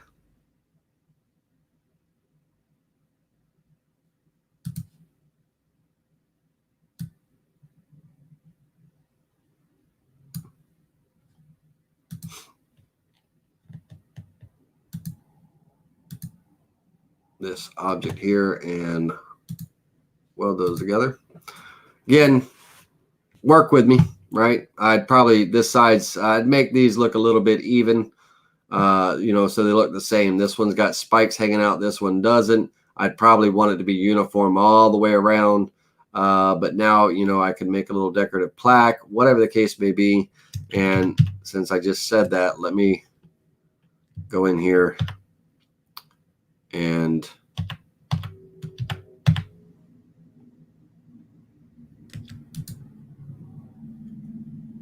this is what I love. Control Y, get back here, and I'm going to come right down the freaking middle of this design with a line. It's not exactly the middle, but close enough for me. Space bar to finish. And I'm going to ungroup that shape and then trim that, trim that, trim that. I'm going to delete all these shapes over here, that trim tool. Now over here, I'm going to use my scissor tool, and on the middle of this one, I'm going to trim that. And on this one, I'm going to trim that and everything. And then when I take, let's get rid of that little shape right there. When I take this object, I'm going to flip it to the right. And I'm going to bump it over just a little bit so those lines overlap. So those lines overlap a little, not much, a little bit. Doesn't have to be a whole lot. I'm going to come in here with my scissor tool and trim those away. Right in the middle here, I'm going to trim those away. Even that little spike right there. Right here in the middle, I'm going to trim those lines away. Come down here. These little lines away, even these little spikes right here. Okay. And make that uniform shape. So it's the same on both sides. And then I'd probably, what would I do with this? Would I do a circle or an ellipse, or let's see here. Probably an ellipse. Something like that.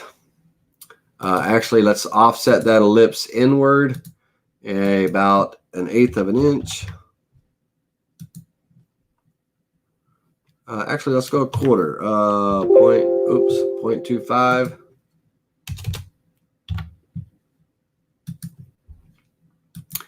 And then I'm going to come in, join these two together as one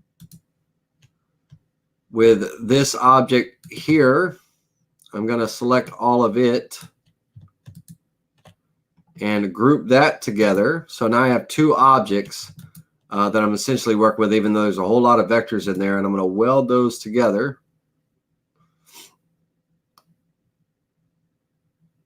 That's a neat looking shape. Yeah. That's one way of doing it. Let's do it a different way. Let's take our ungroup our objects, and let's take our scissor tool and we're going to come in, get rid of,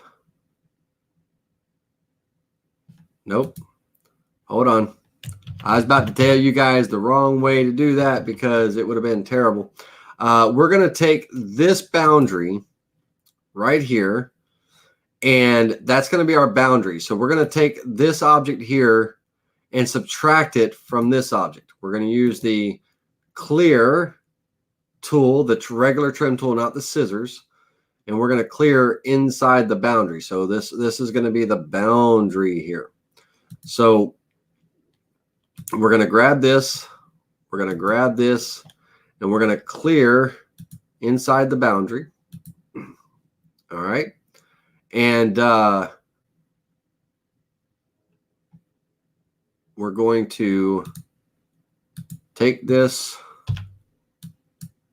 get rid of that.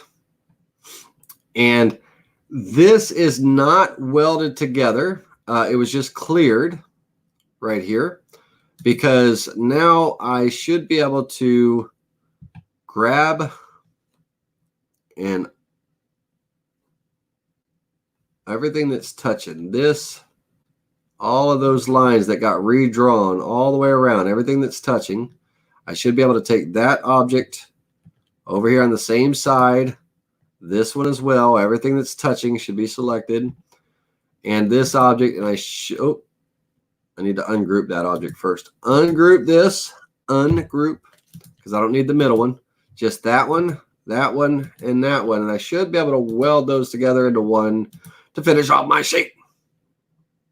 Okay, and nobody wants that hanging on their wall, but you get the idea, right? Just from that one little shape, we can manipulate, we can mirror it, we can copy it, we can do whatever, and we can create unique things with it. We can create additional, So it may be like, oh, that's a waste of time just to trace that little shape, but you can create something, and then from that something, you can create other things. And it's just a matter of just thinking outside the box and all that stuff. So if I were to size this down, let's see what this would look like if I V-carved it. Let's size this down. And F9, I'm going to center it on my board here. Let's get it on. Let's size it down so it fits on the board. Okie dokie. Okie dokie. All right. Let's put the letter A for awesome in the middle.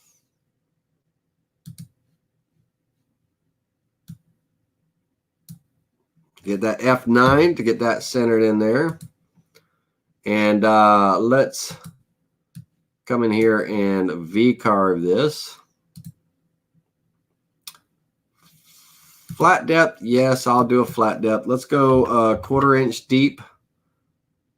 Flat depth, calculate this toolpath. The A needs a little work, a little something in the middle. It needs a little bit of a flourish up in there. Let's preview that visible toolpath and get it on the screen, Laney, so everybody can see it. All right, now, I don't like this, right? I don't like the way, let's get it centered here.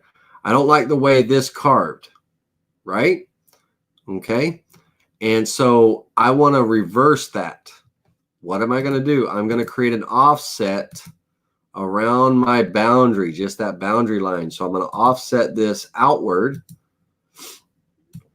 I'm only going to go a small amount, a 1/16 of an inch. Okay. And I'm going to recreate that toolpath. V-carve toolpath. With that new offset selected.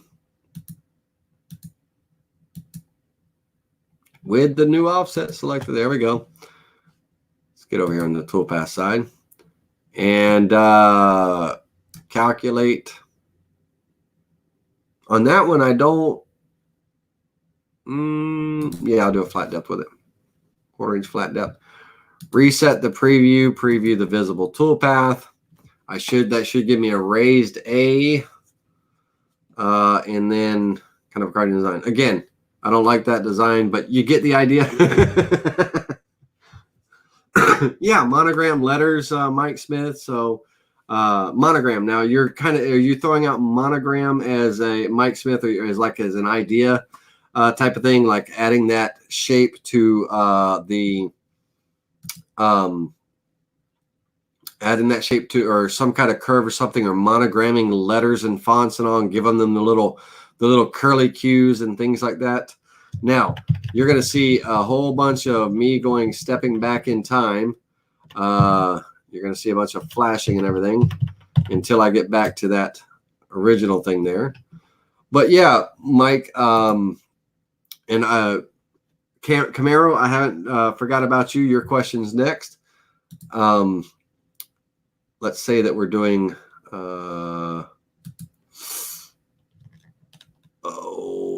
what would be a good letter for that? Letter B. 3 inches tall. Let's go 4 inches tall. Bold. Let's move this guy out of the way a moment.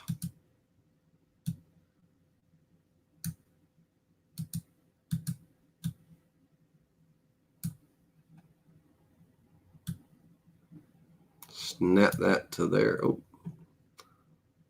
snap to there. And let's go in and clean that up. So the B we're going to convert to a curve. Okay. And everything inside the V, unless I was doing this as a text on text type thing where this flourish was on top of the letter, right?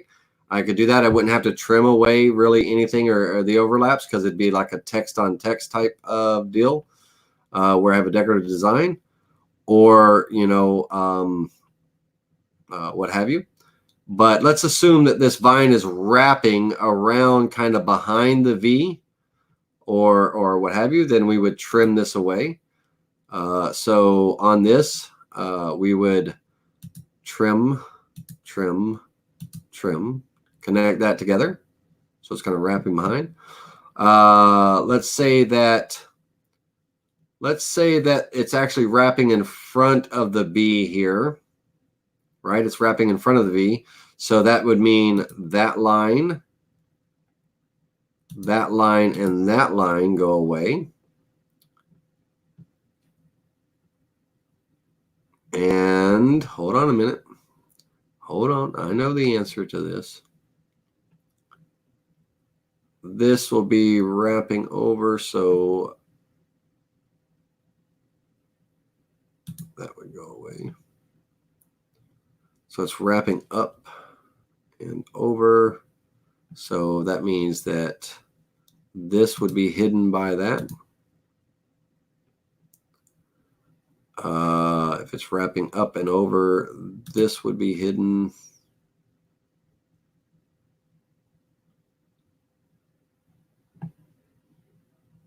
Nope. Hold on a minute. Let me get back to it. If it's wrapping up and over, kind of like the idea of going behind it, but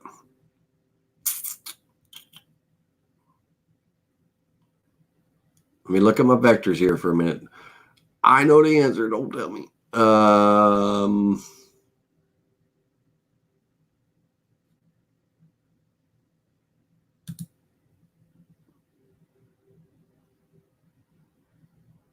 Yeah, it's not going to look as good wrapping up and over, but get rid of that one, and then I got to connect those together. Yeah, see, it's not going to look as good going up and over. We want to go under. We want to make it look like it's going under. So that goes away. This comes in here. So we've got this, and this. That vine opens up, that vine opens up, and that vine opens up. This goes away. This line opens up here. This one opens up there. Coming around, that kind of it falls behind the B. So it would be like, nope. That would go away.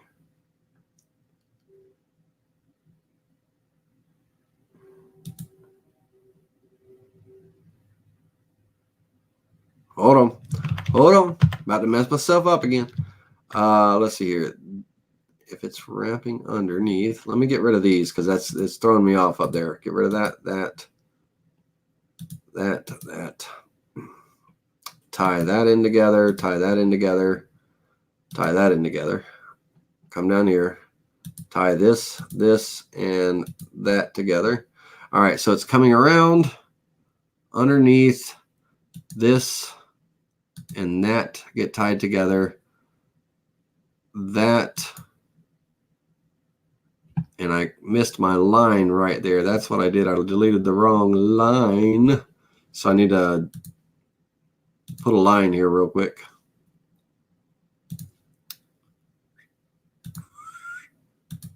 Space bar to finish. Trim that little overlap away. This gets gone. And then this and that get gone. And there we go. Sorry. So, you know, you could add those. Let's get it on the board so you guys can see what it looks like. F9. you know, you can create those kind of flourishes and things like that. So these little shapes, they have a point. There's a purpose for practice and all that, you know, we can do other things with and stuff like that, and all. So that little shape may be insignificant by itself, but you can add it, you know, give it some added elements and all. Now this I would do because of the flourish and all, without giving it that kind of that wrapped look and stuff. I would actually do this as a text on text, to where the B is carved down a little lower and this vine is carved on top, and it's carved the same way as a text on text file is. Basically, if you watch the Valentine's Day project, we did some text on text in there, and you can kind of refer to that on how to do that. All right, let's go back to the questions here. Real quick, Camaro says, I purchased 10. Is there a way to open or migrate my projects from VCarve Pro into Aspire? You had VCarve Pro and you opened you bought Aspire. All of your projects open in Aspire. If they don't, there's a problem, because VCarve desktop and pro files can open in Aspire. We just can't open Aspire files in desktop and pro. You can't step backwards. So if you purchased Aspire 10, all of your VCarve Pro projects, you should be able to open up in your Aspire software and then resave them as an Aspire file. Camaro. So on that question, it was, I purchased Aspire 10. Is there a way to open or migrate my projects from VCarve Pro into that Aspire? Absolutely. You just can't step backwards. You can't open an Aspire file in Pro. You can save an Aspire file as a CRV file, but any modeling elements or anything that was an Aspire feature that was created in that project does not come with it. You know, when you're opening it in a Pro or a desktop or something. Jeff comes back and says, this question has nothing to do with what you're doing now, but I upgraded to VCarve Pro 10 the other day and need to move my 9.5 tool database to the 10. Is there a simple way to do that? Well, now, when you upgraded to 10, at the end of the install, it should have asked if you wanted to migrate or import, migrate your toolpaths, your post processors, and everything into the 10. So it was the very last step. When you reopen the VCarve Pro 10, it should ask if you want to migrate all the information from 9.5 over to 10. If that did not happen for you, Jeff, then you can simply export your tool database out of your VCarve Pro 9. So let's get that off the screen. You can go into your tool database and select your imperial tools, your metric tools. We can close the categories, right? So we can export down here, export the selected tool group. We can export that out of your 9.5 and import it into your 10. Now, when it asks you when you import it into your 10, it's going to ask you if you want to import or merge. All right.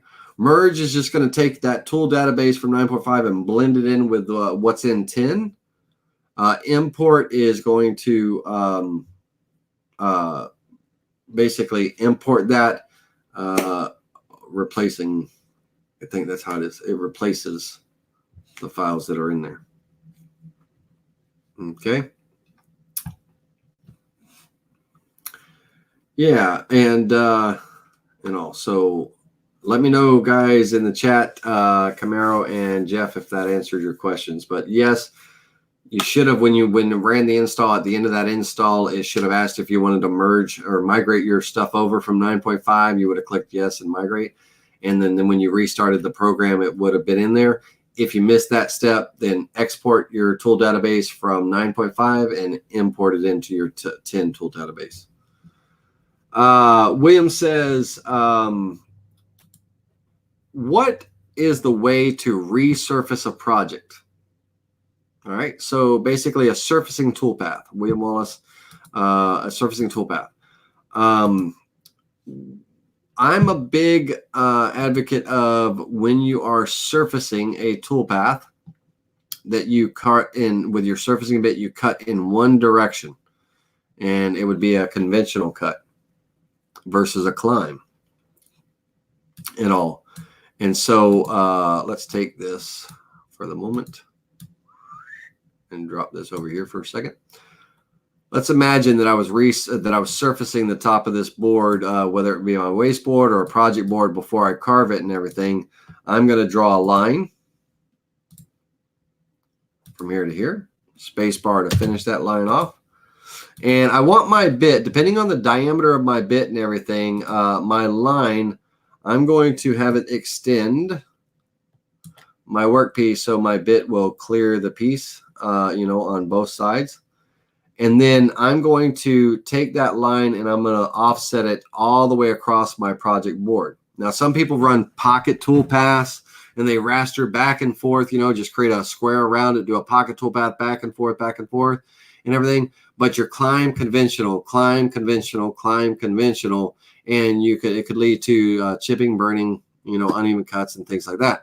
So I recommend that you cuts, raises up, goes back to the beginning, cuts, raises up, cuts. So it's always cutting in one direction and you're conventionally cutting.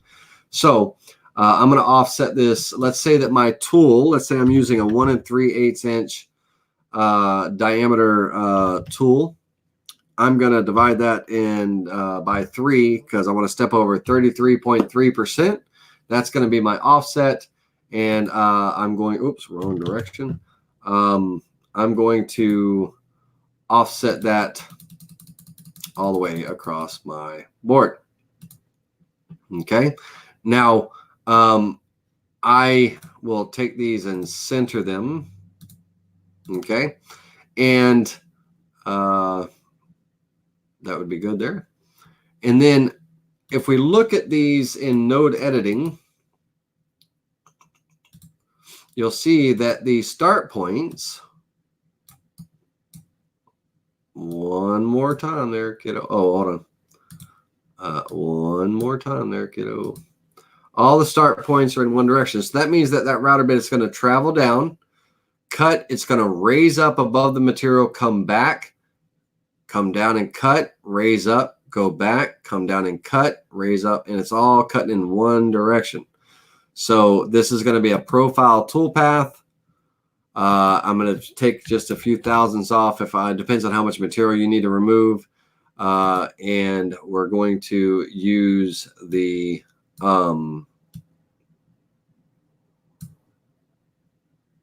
surfacing bit on the line. And I'm going to conventionally cut in that direction, conventional cut. And I'm going to calculate that toolpath. And so that way, when it is resurfacing, like if I didn't like that ugly, let's resurface this. We'll take some multiple start depths on this, but let's resurface this down 1/8 of an inch, which you normally wouldn't be that aggressive with your surfacing and all. We'll do it in, it's taken a few thousandths of an inch per pass. We'll go light with it. We'll go 1/16 of an inch. I will do it.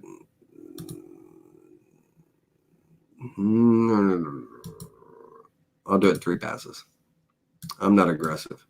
And we'll calculate that toolpath, and we'll go through and resurface that. Now my A is going to look ugly as all that be it, but because it's down in the pocket. But that's how I would create a surfacing toolpath. Draw a line, have it where the bit can extend past the front and the end of the project, on the cut and everything. Because if it doesn't go all the way off the project and all, when it comes over here and it moves over to comes over here and it raises up and stuff, when it gets to there, as it stops or slows down to get to that raise up part, the bit's sitting there and it could burn the material, right? So I like the bit to start off the project, come in, cut off the project, raise up, come back, come in off the project on, and cut and everything. So that's how we would create a surfacing toolpath. And then, have a nice clean board. All right, guys and girls, it's 9:14. Let's see what else we got.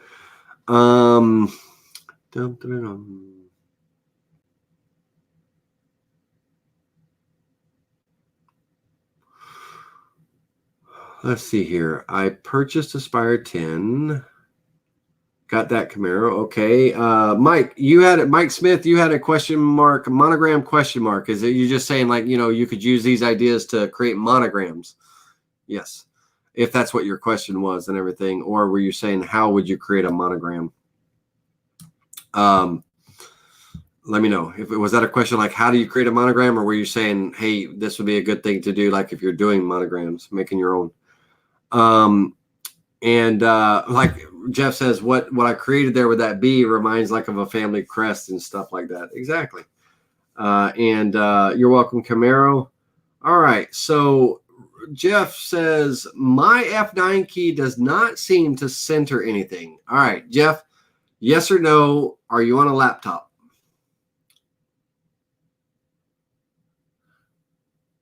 Throw that in the chat room. Are you on a laptop?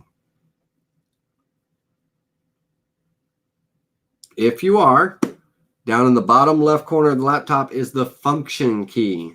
The function key, FN. Hold down your function key and hit F9 because the function key will activate the F9 part of the button. Give that a try. So function F9, that's the FN key at the bottom left-hand side of the keyboard. And that function key will activate those functions up there. And most likely, if you're on a laptop, your F9, your F keys are functions. So just pushing that button up there doesn't do anything. So you have to hold the function F9. Okay. Okay. Let's see here. Ronnie says, Laney, can you show me how to import and trace an image from Google, please? Sure. Let's delete this. We'll delete our question mark and we'll leave, this was my little drawing over here. We'll leave that over there. All right. So let's pop on to old Googler.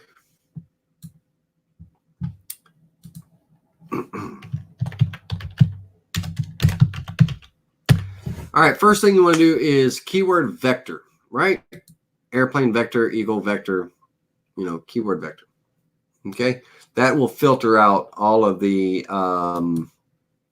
millions and millions of photos of eagles or whatever you're looking for that Google can find and show you. And it'll limit you to kind of clip art, graphic type images and things.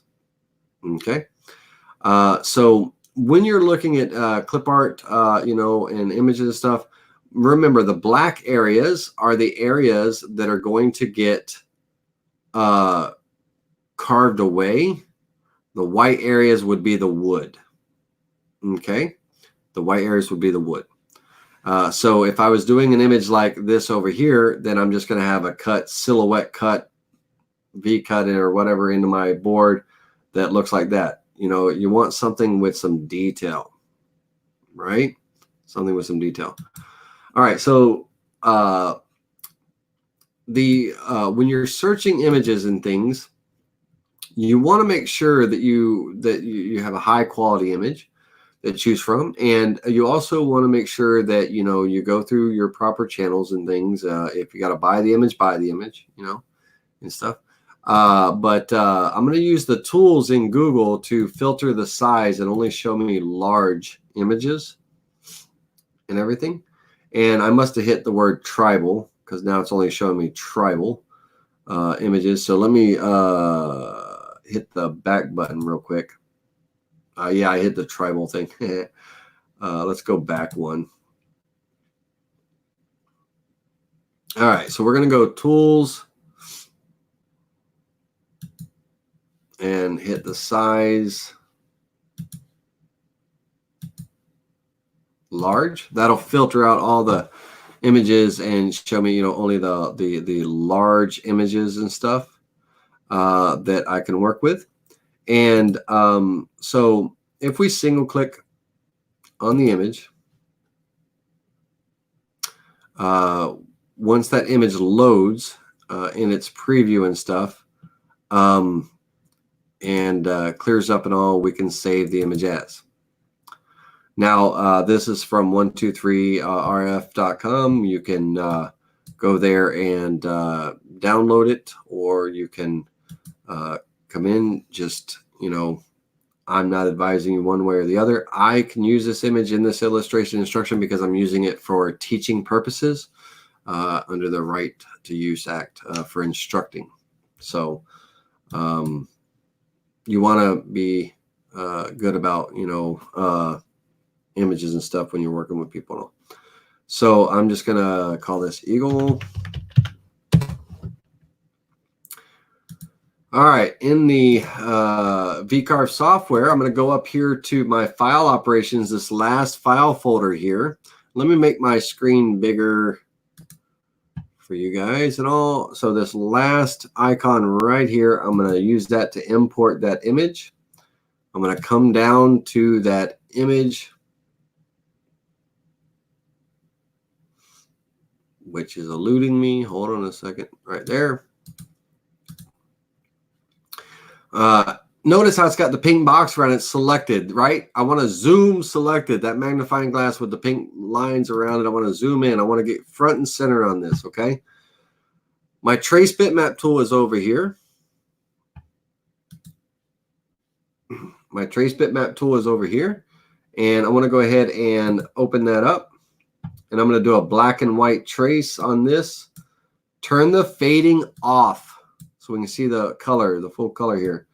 And basically what I want to do is I want to, you know, slide this toggle back and forth until I get, you know, the best representation of the image and all. So for me, that would probably fall around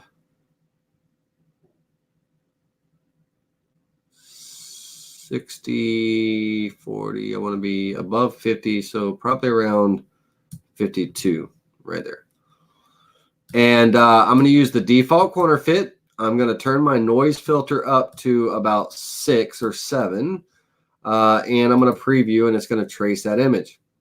Okay, I'm going to click apply, close the tool, and then in my layers, I'm going to turn off the bitmap layer.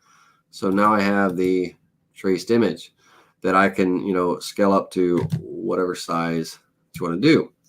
And remember, like I said, all the black areas of the image, you know, on the image all is what's getting carved away. And when we calculate this and preview that selected toolpath, if I were to color this in with a black fill, okay, it would look very much like the image, right? All the black areas are the areas that get carved away. The white areas are the wood. All the black areas are the area that get carved away. The white areas are the wood, you know. So that'd be that. All right. All right. All right. Good question. Jeff, let me know if that function key worked for you. Oh, yeah. Mike, it was a good idea. Yeah, for monograms and stuff. All right, guys and girls. Well, listen, it's 9:23. I think you get the idea, right? So the one tool I didn't talk about when I, you know, down here talking about these, the tools like the curve fit tool and everything, I want to go back to that curve fit. Let's bring my design back up here. Okay, this is the one that I was drawing on. Not the prettiest, but I would spend a little bit more time on it and finessing it and all. But I'm going to go into that curve fit tool. Remember we used that earlier. right? And let's take a look at my nodes as it stands. Okay, so not a whole lot and stuff, a few here and there, and the points and stuff, not a whole lot. It just looks like a lot with all those anchors all over the place and stuff. But I'm going to go into my curve fit tool here, and I'm going to, do I have any sharp points, sharp corners? On this one, I'll probably check off the box to any sharp corners keep and everything. And I'm going to replace the vectors. Okay. And let's go back into node editing mode. No effect, right? Didn't do anything for me. If I were to Control Z that and come back into this curve fit tool and turn off those sharp points and preview that, you see all those points are coming back, you know, based on my lines and things. So really, the curve fit tool in this case isn't going to make it any cleaner like it did, you know, that one that had all those others. It's not going to be that much. Now I could change my tolerance. And, you know, see what that does for me. But I have to keep in mind that it changes my shape. So that point has been rounded off. Let's cancel that out, you know, so you know, your tolerance is going to, you know, change your shape a bit. So you got to be mindful of that as well. So in this case, you know, I'm not going to do anything any more than that. And, you know, with my curve fit tool, it's not going to benefit me any, so I'm not going to use it. But let's talk about the extend tool real quick. And the extend tool, basically, space bar,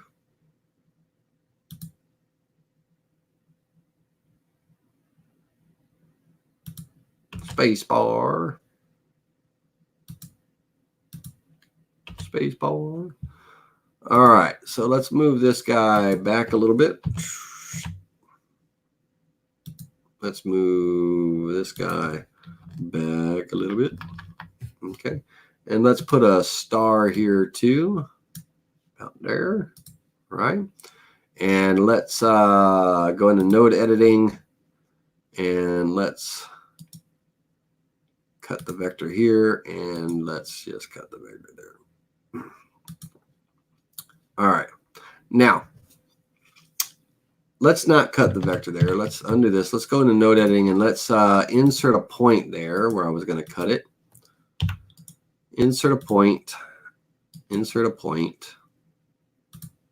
and let's turn this to a Bezier curve and kind of screw up the star a little bit. Right? Okay. So my extend tool, basically it takes two contours, lines are, you know, or what have you, and it's going to join them to a common point of intersection. So if I, with the tool open, if I hover my mouse over the end of this line, it's going to shoot that way. If I hover it over the end of this line, it's going to shoot a pink line out that way, showing me where that direction of travel is for that line. Same thing here. You know, this end is shooting up that way, this end down there, that to the left, that to the right, right? And so if I had to join these two parts, then they're going to intersect right about here. So my extend tool allows me to extend a vector. If I click here and click here, it will extend to that common point of intersection connecting those 2 points.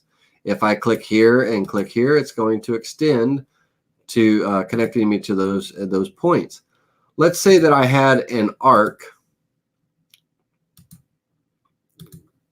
and you know, when I drew this, oh man, that arc is supposed to be coming all the way over to here, you know.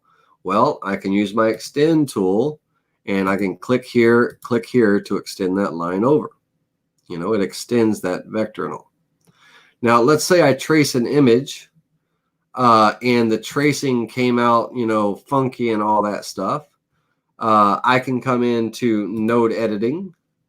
I can find, you know, my straight kind of, you know, a nice, you know, straight part or whatever, and I can come in here and I'll Let's cut the vector here.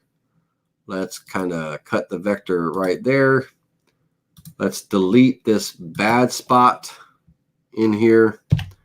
And let's take our extend tool and extend this to there to recreate that point.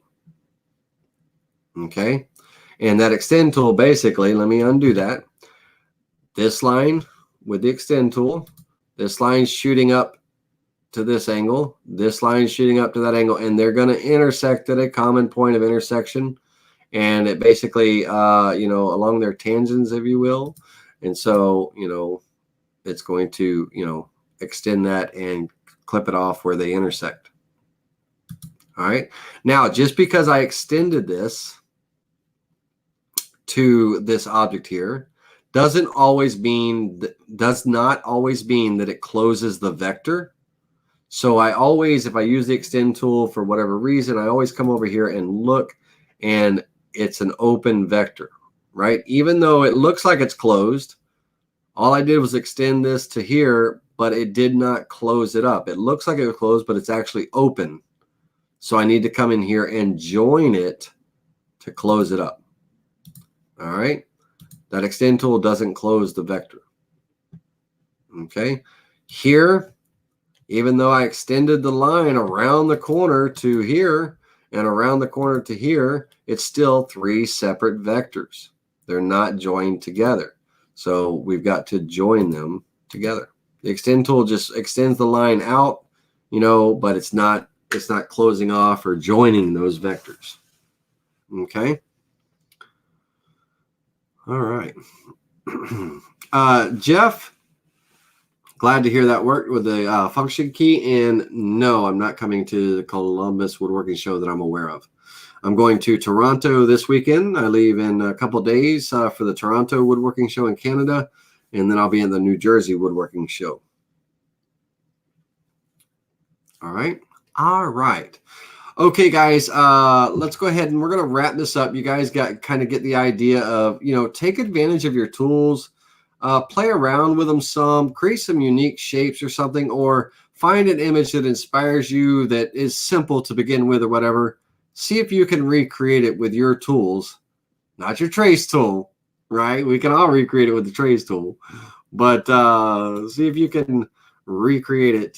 You know, drawing it and things, you know, get as close as you can, and then, you know, save it, and you can pull it in your project later. Okie dokie, okie dokie. All right. Now, my B, my last name was B. I'd probably keep that. Okay. So here's what I want to talk to you about. A lot of people, digital woodcarver customers and non-digital woodcarver customers, from time to time, they want some kind of hands-on, not hands-on, but one-on-one training. And I use a remote assistance program with digital woodcarver customers that allows me to connect to them, and I can, you know, work with them one-on-one. There's a fee for that training, that training and stuff. You know, I'm getting ready to launch a subscription service that people can subscribe to. Now it's going to be a limited number of subscribers because there's only so many hours in the day and stuff and the features and all.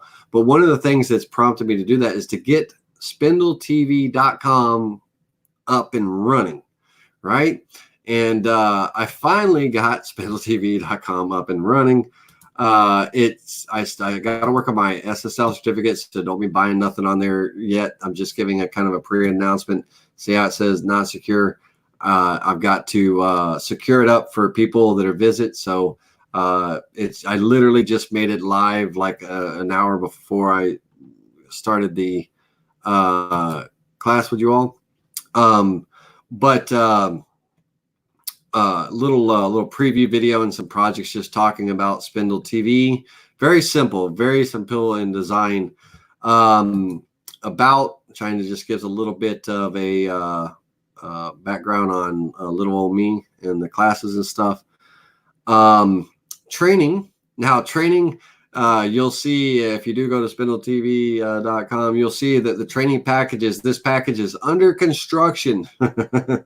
Please choose schedule to, in the menu above to get directed to the scheduling page, because you'll notice that there's a bunch of soaps on here, right? It's still the template photos, right? It's a brand new site, guys. I'm working on it. But the one thing I wanted to talk to you about is the store. There are going to be models that I'm sculpting and creating and everything that will be available on spindletv.com for digital download, 3D models, and also project files and stuff and everything, or vectors or what have you. There's going to be different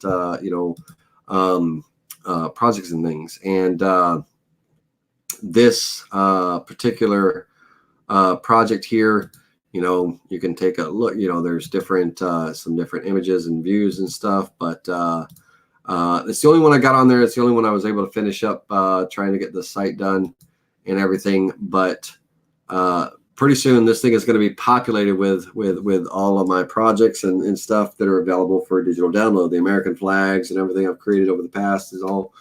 And so be sure to, purchasing projects and stuff from spindletv.com is a great way to support the channel, and all that stuff and everything.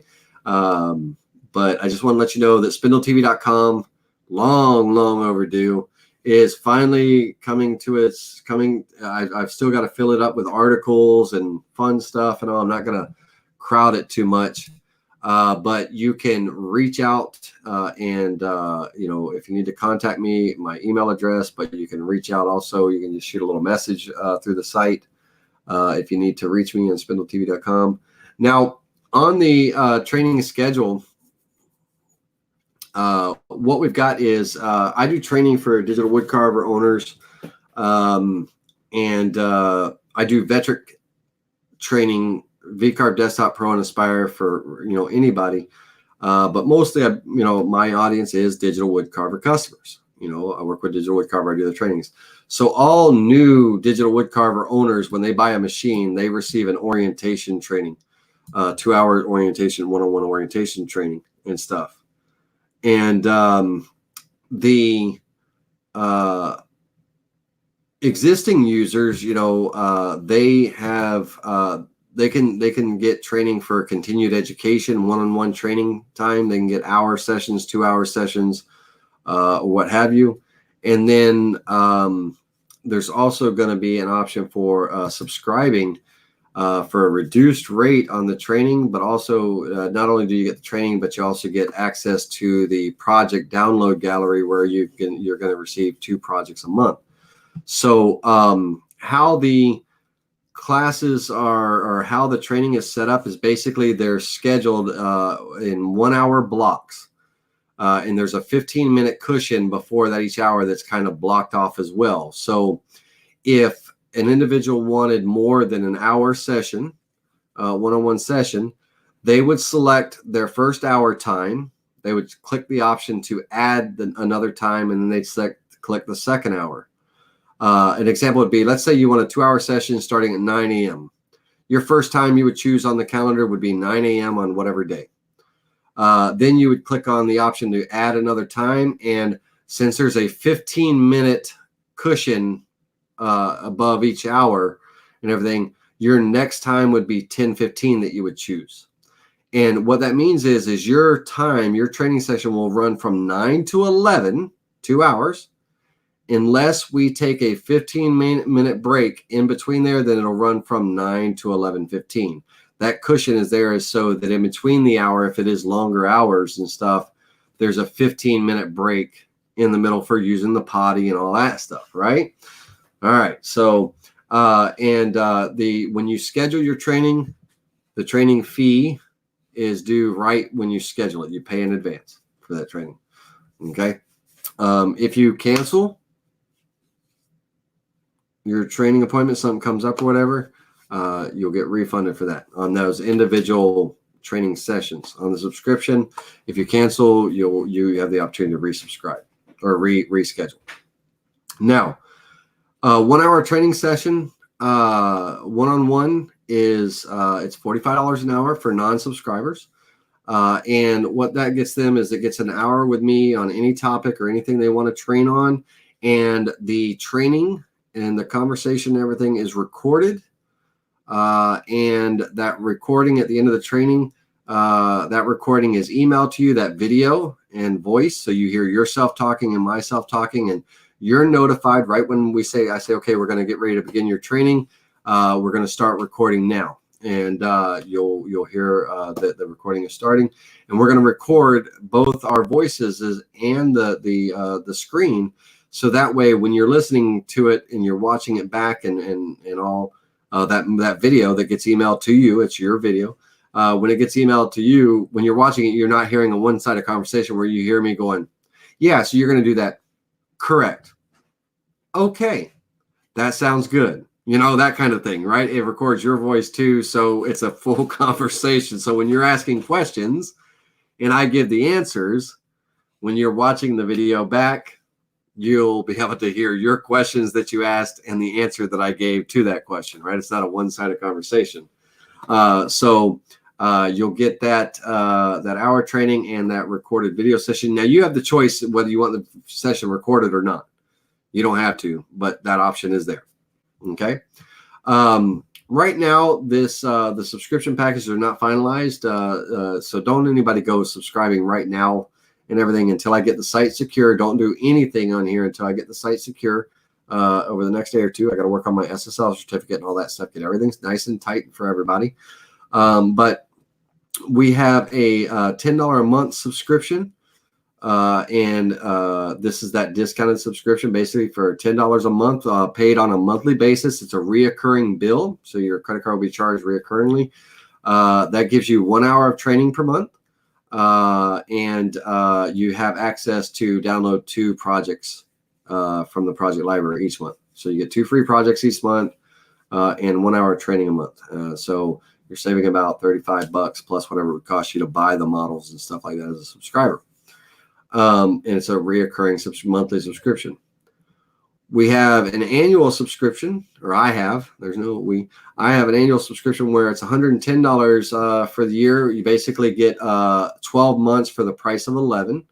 That gives you 12 1-hour sessions that you can schedule at any time. It doesn't have to be once a month. You have 12 1-hour sessions that you can schedule with me at any time, and you have access to through that year, 12 sessions through the whole year. 1-hour sessions, recorded, what have you, if you want. And those video recordings are emailed to you, so you have those videos to refer back to on.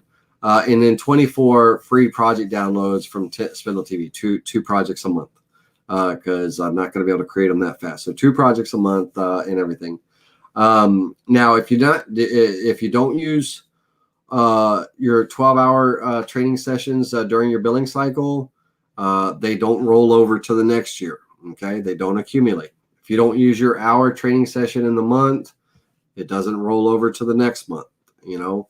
So be mindful, you know, it might be worth it to you just the downloads, even though you don't use all your training or whatever, but it's what you have to you and all. And again, those training sessions are recorded.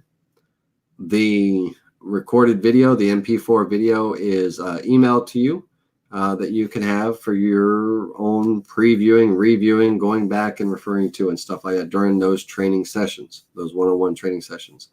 So these are the options that are available, and basically how it would look like if you were subscribing, or if you were scheduling an appointment. You would click on your appointment here and you would set your time zone. Please set your time zone so I know what time zone you're on. You'll set your time zone and it'll take you to the calendar. You can schedule however far in advance that you want for your session and all. And when you pick the day, it'll show you the times, and the times are broken down into 15-minute increments. And it'll show you the times that are available for that day.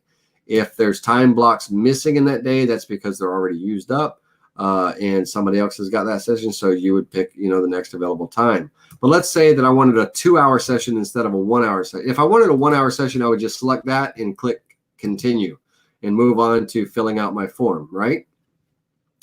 If I wanted a 2-hour session, let's go back to choose your appointment. If I wanted a 2-hour session, I would come in here and I would choose my time, and then I would click add another time.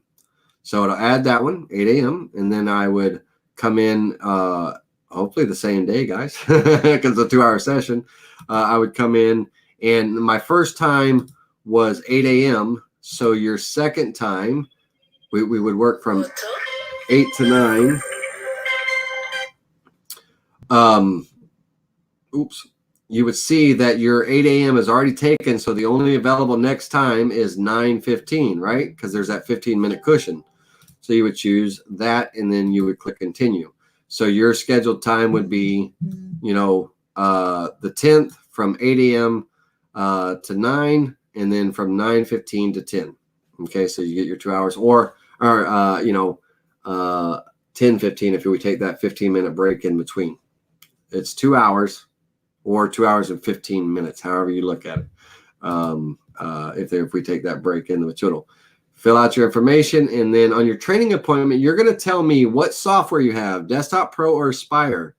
You're going to tell me what best describes the type of training that you need. All right, general, training on a particular project, or just general software training.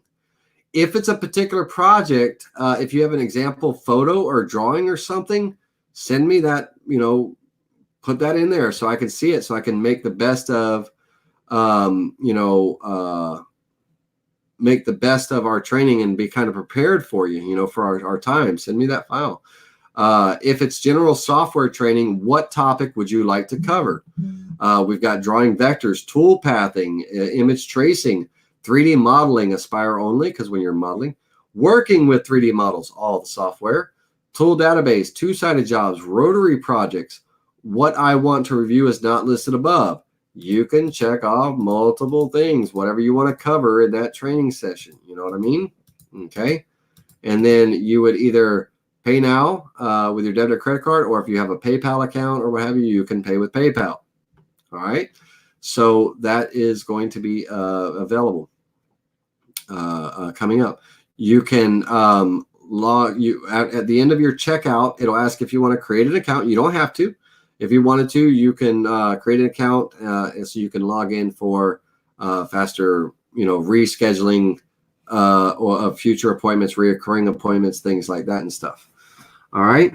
So that in a nutshell, don't go do anything now, right? Because nothing is secured and all that stuff. So don't be putting no information in on the site yet.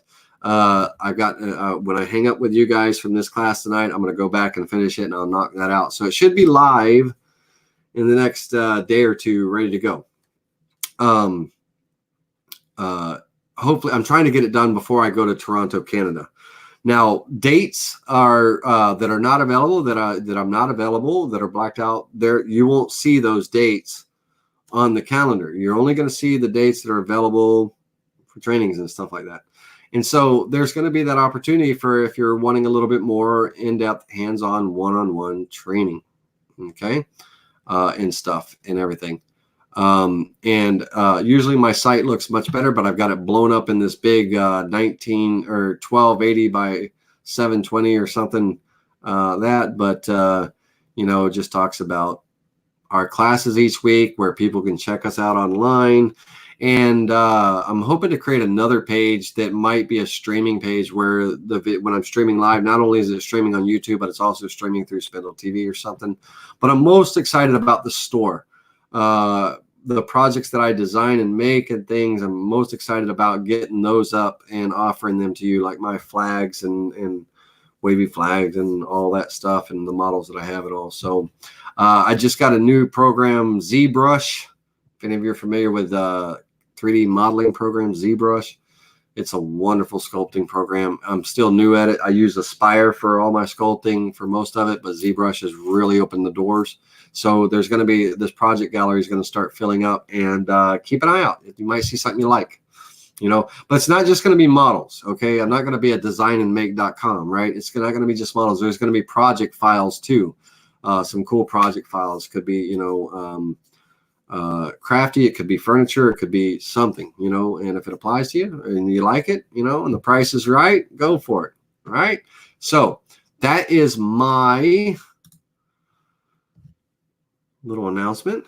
Big news, right?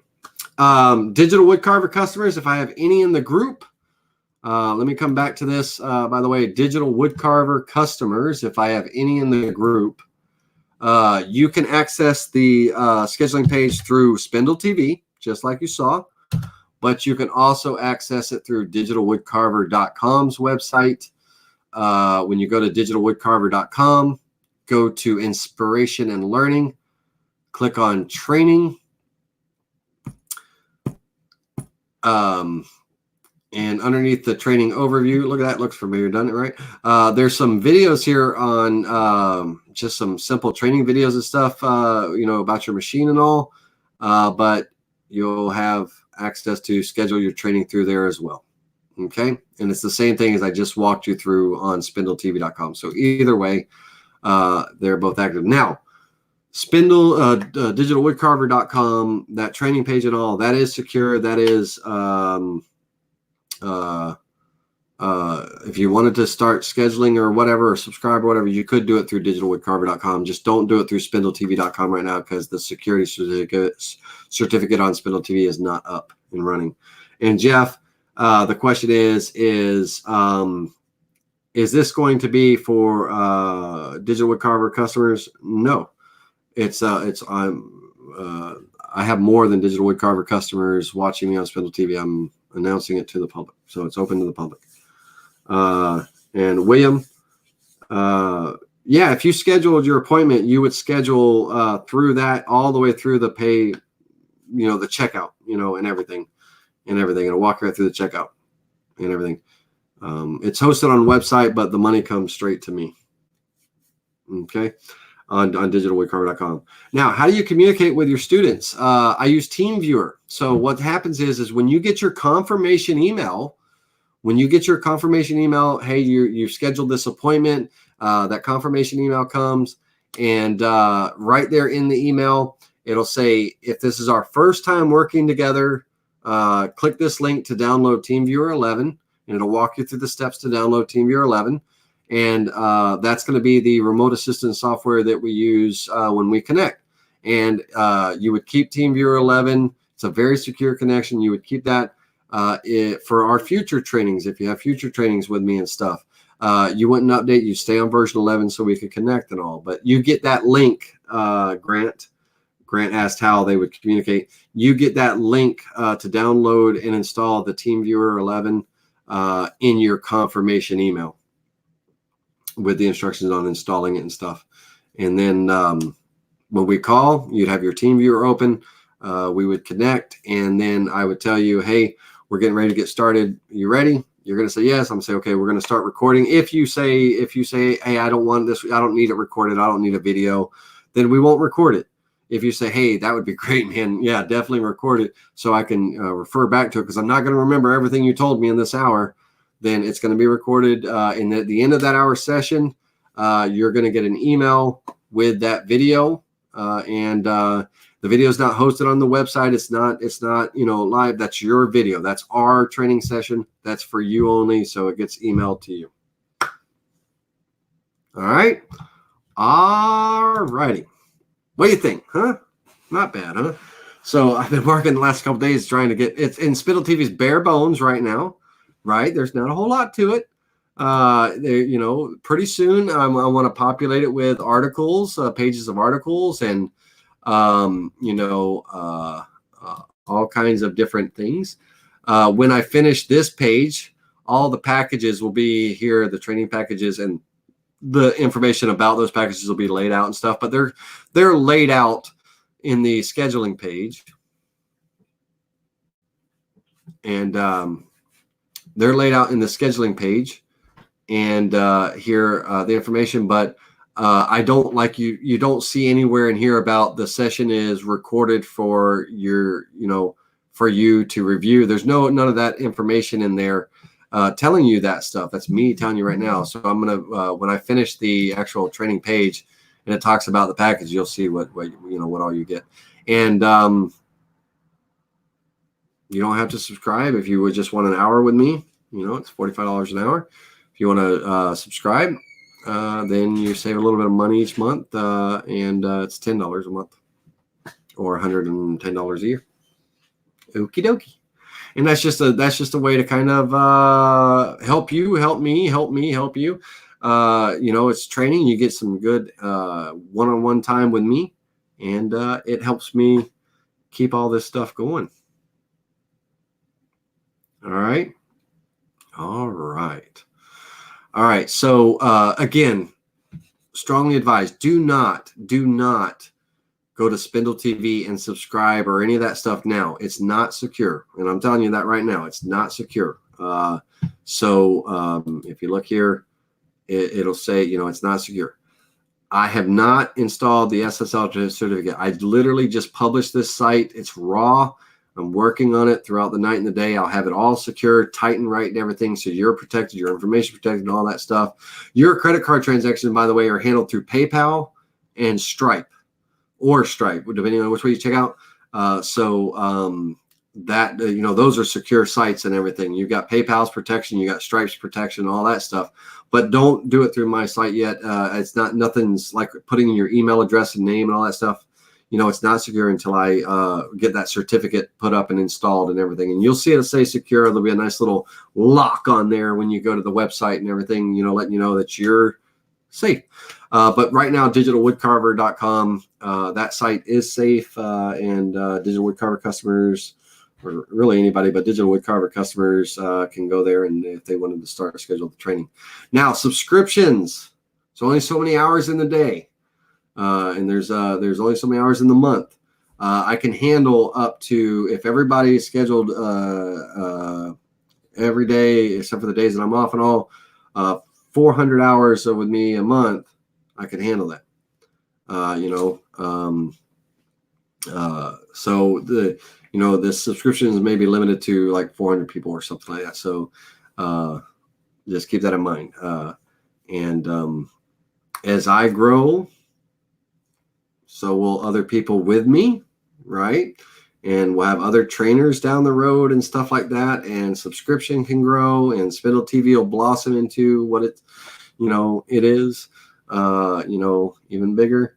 But yeah, we'll mirror a little Laney Shaughnessy somewhere, and yeah. Yes, Grant Clark. I will make an announcement when it's ready. It is, as far as the subscription stuff, Grant, it's ready now on digitalwoodcarver.com through the the inspiration and learning, but just not Spindle TV. Spindle TV, it'll be a couple days. I will make an announcement. I'll throw it out on Facebook. By the way, my Facebook page on Spindle TV is facebook.com/Spindle TV. And that's Spindle training videos. I'll put an announcement up there and all as well, and everything. Saying, hey, Spindle TV is ready to go. You guys come and enjoy. I'm wanting to put up a couple more models and stuff and get some things in the store. Right now, the store is looking a little bare bones, man. It looks like looks a little bare bones, but, and I'm going to throw this out there for any of you guys and girls that love carving, and you've got a little bit of a, writing skills and stuff to you. I'm going to be taking,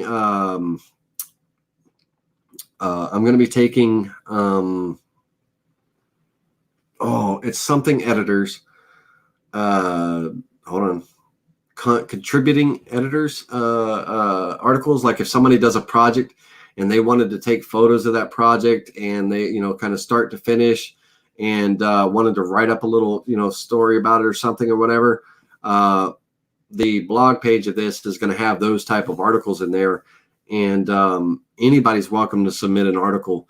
If you're an aspiring writer and you want your stuff to be published online, let Spindle TV be your gateway, right? Let me publish your work, and you can be a contributing editor, for articles and stuff. And, the only thing I ask is, if you were interested in doing something like that, please try to make sure that your images are good quality, high resolution, nice clean lighting and stuff, because it just makes it look so much better for the article, for you, and for the readers and stuff, right?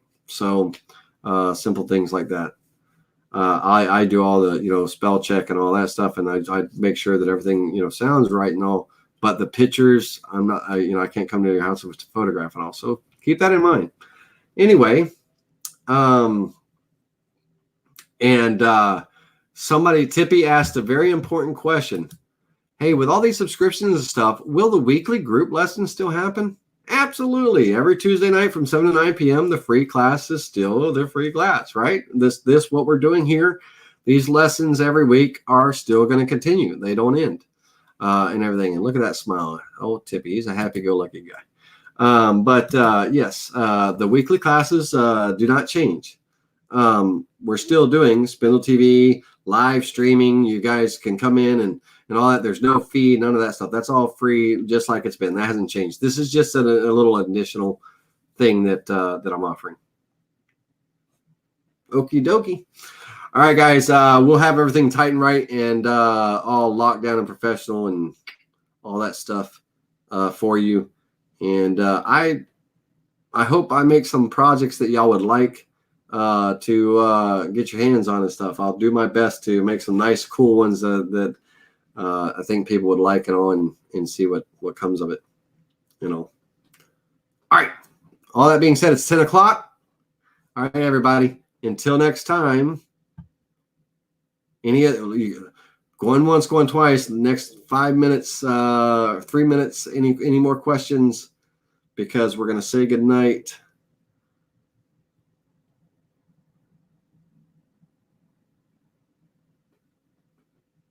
Nothing's popping up, but I don't know how much of a delay is between my stream and your watching.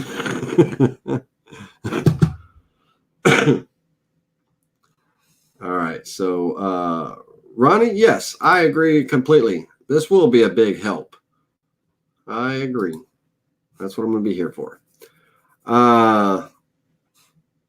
Nice, great show. All right, everybody. We got our thank yous. Can't wait. Thank you. All right. Until next time, everybody, y'all have a great night. Thanks for hanging out with me. And check out Spindle TV in a couple of days. I will put out an announcement.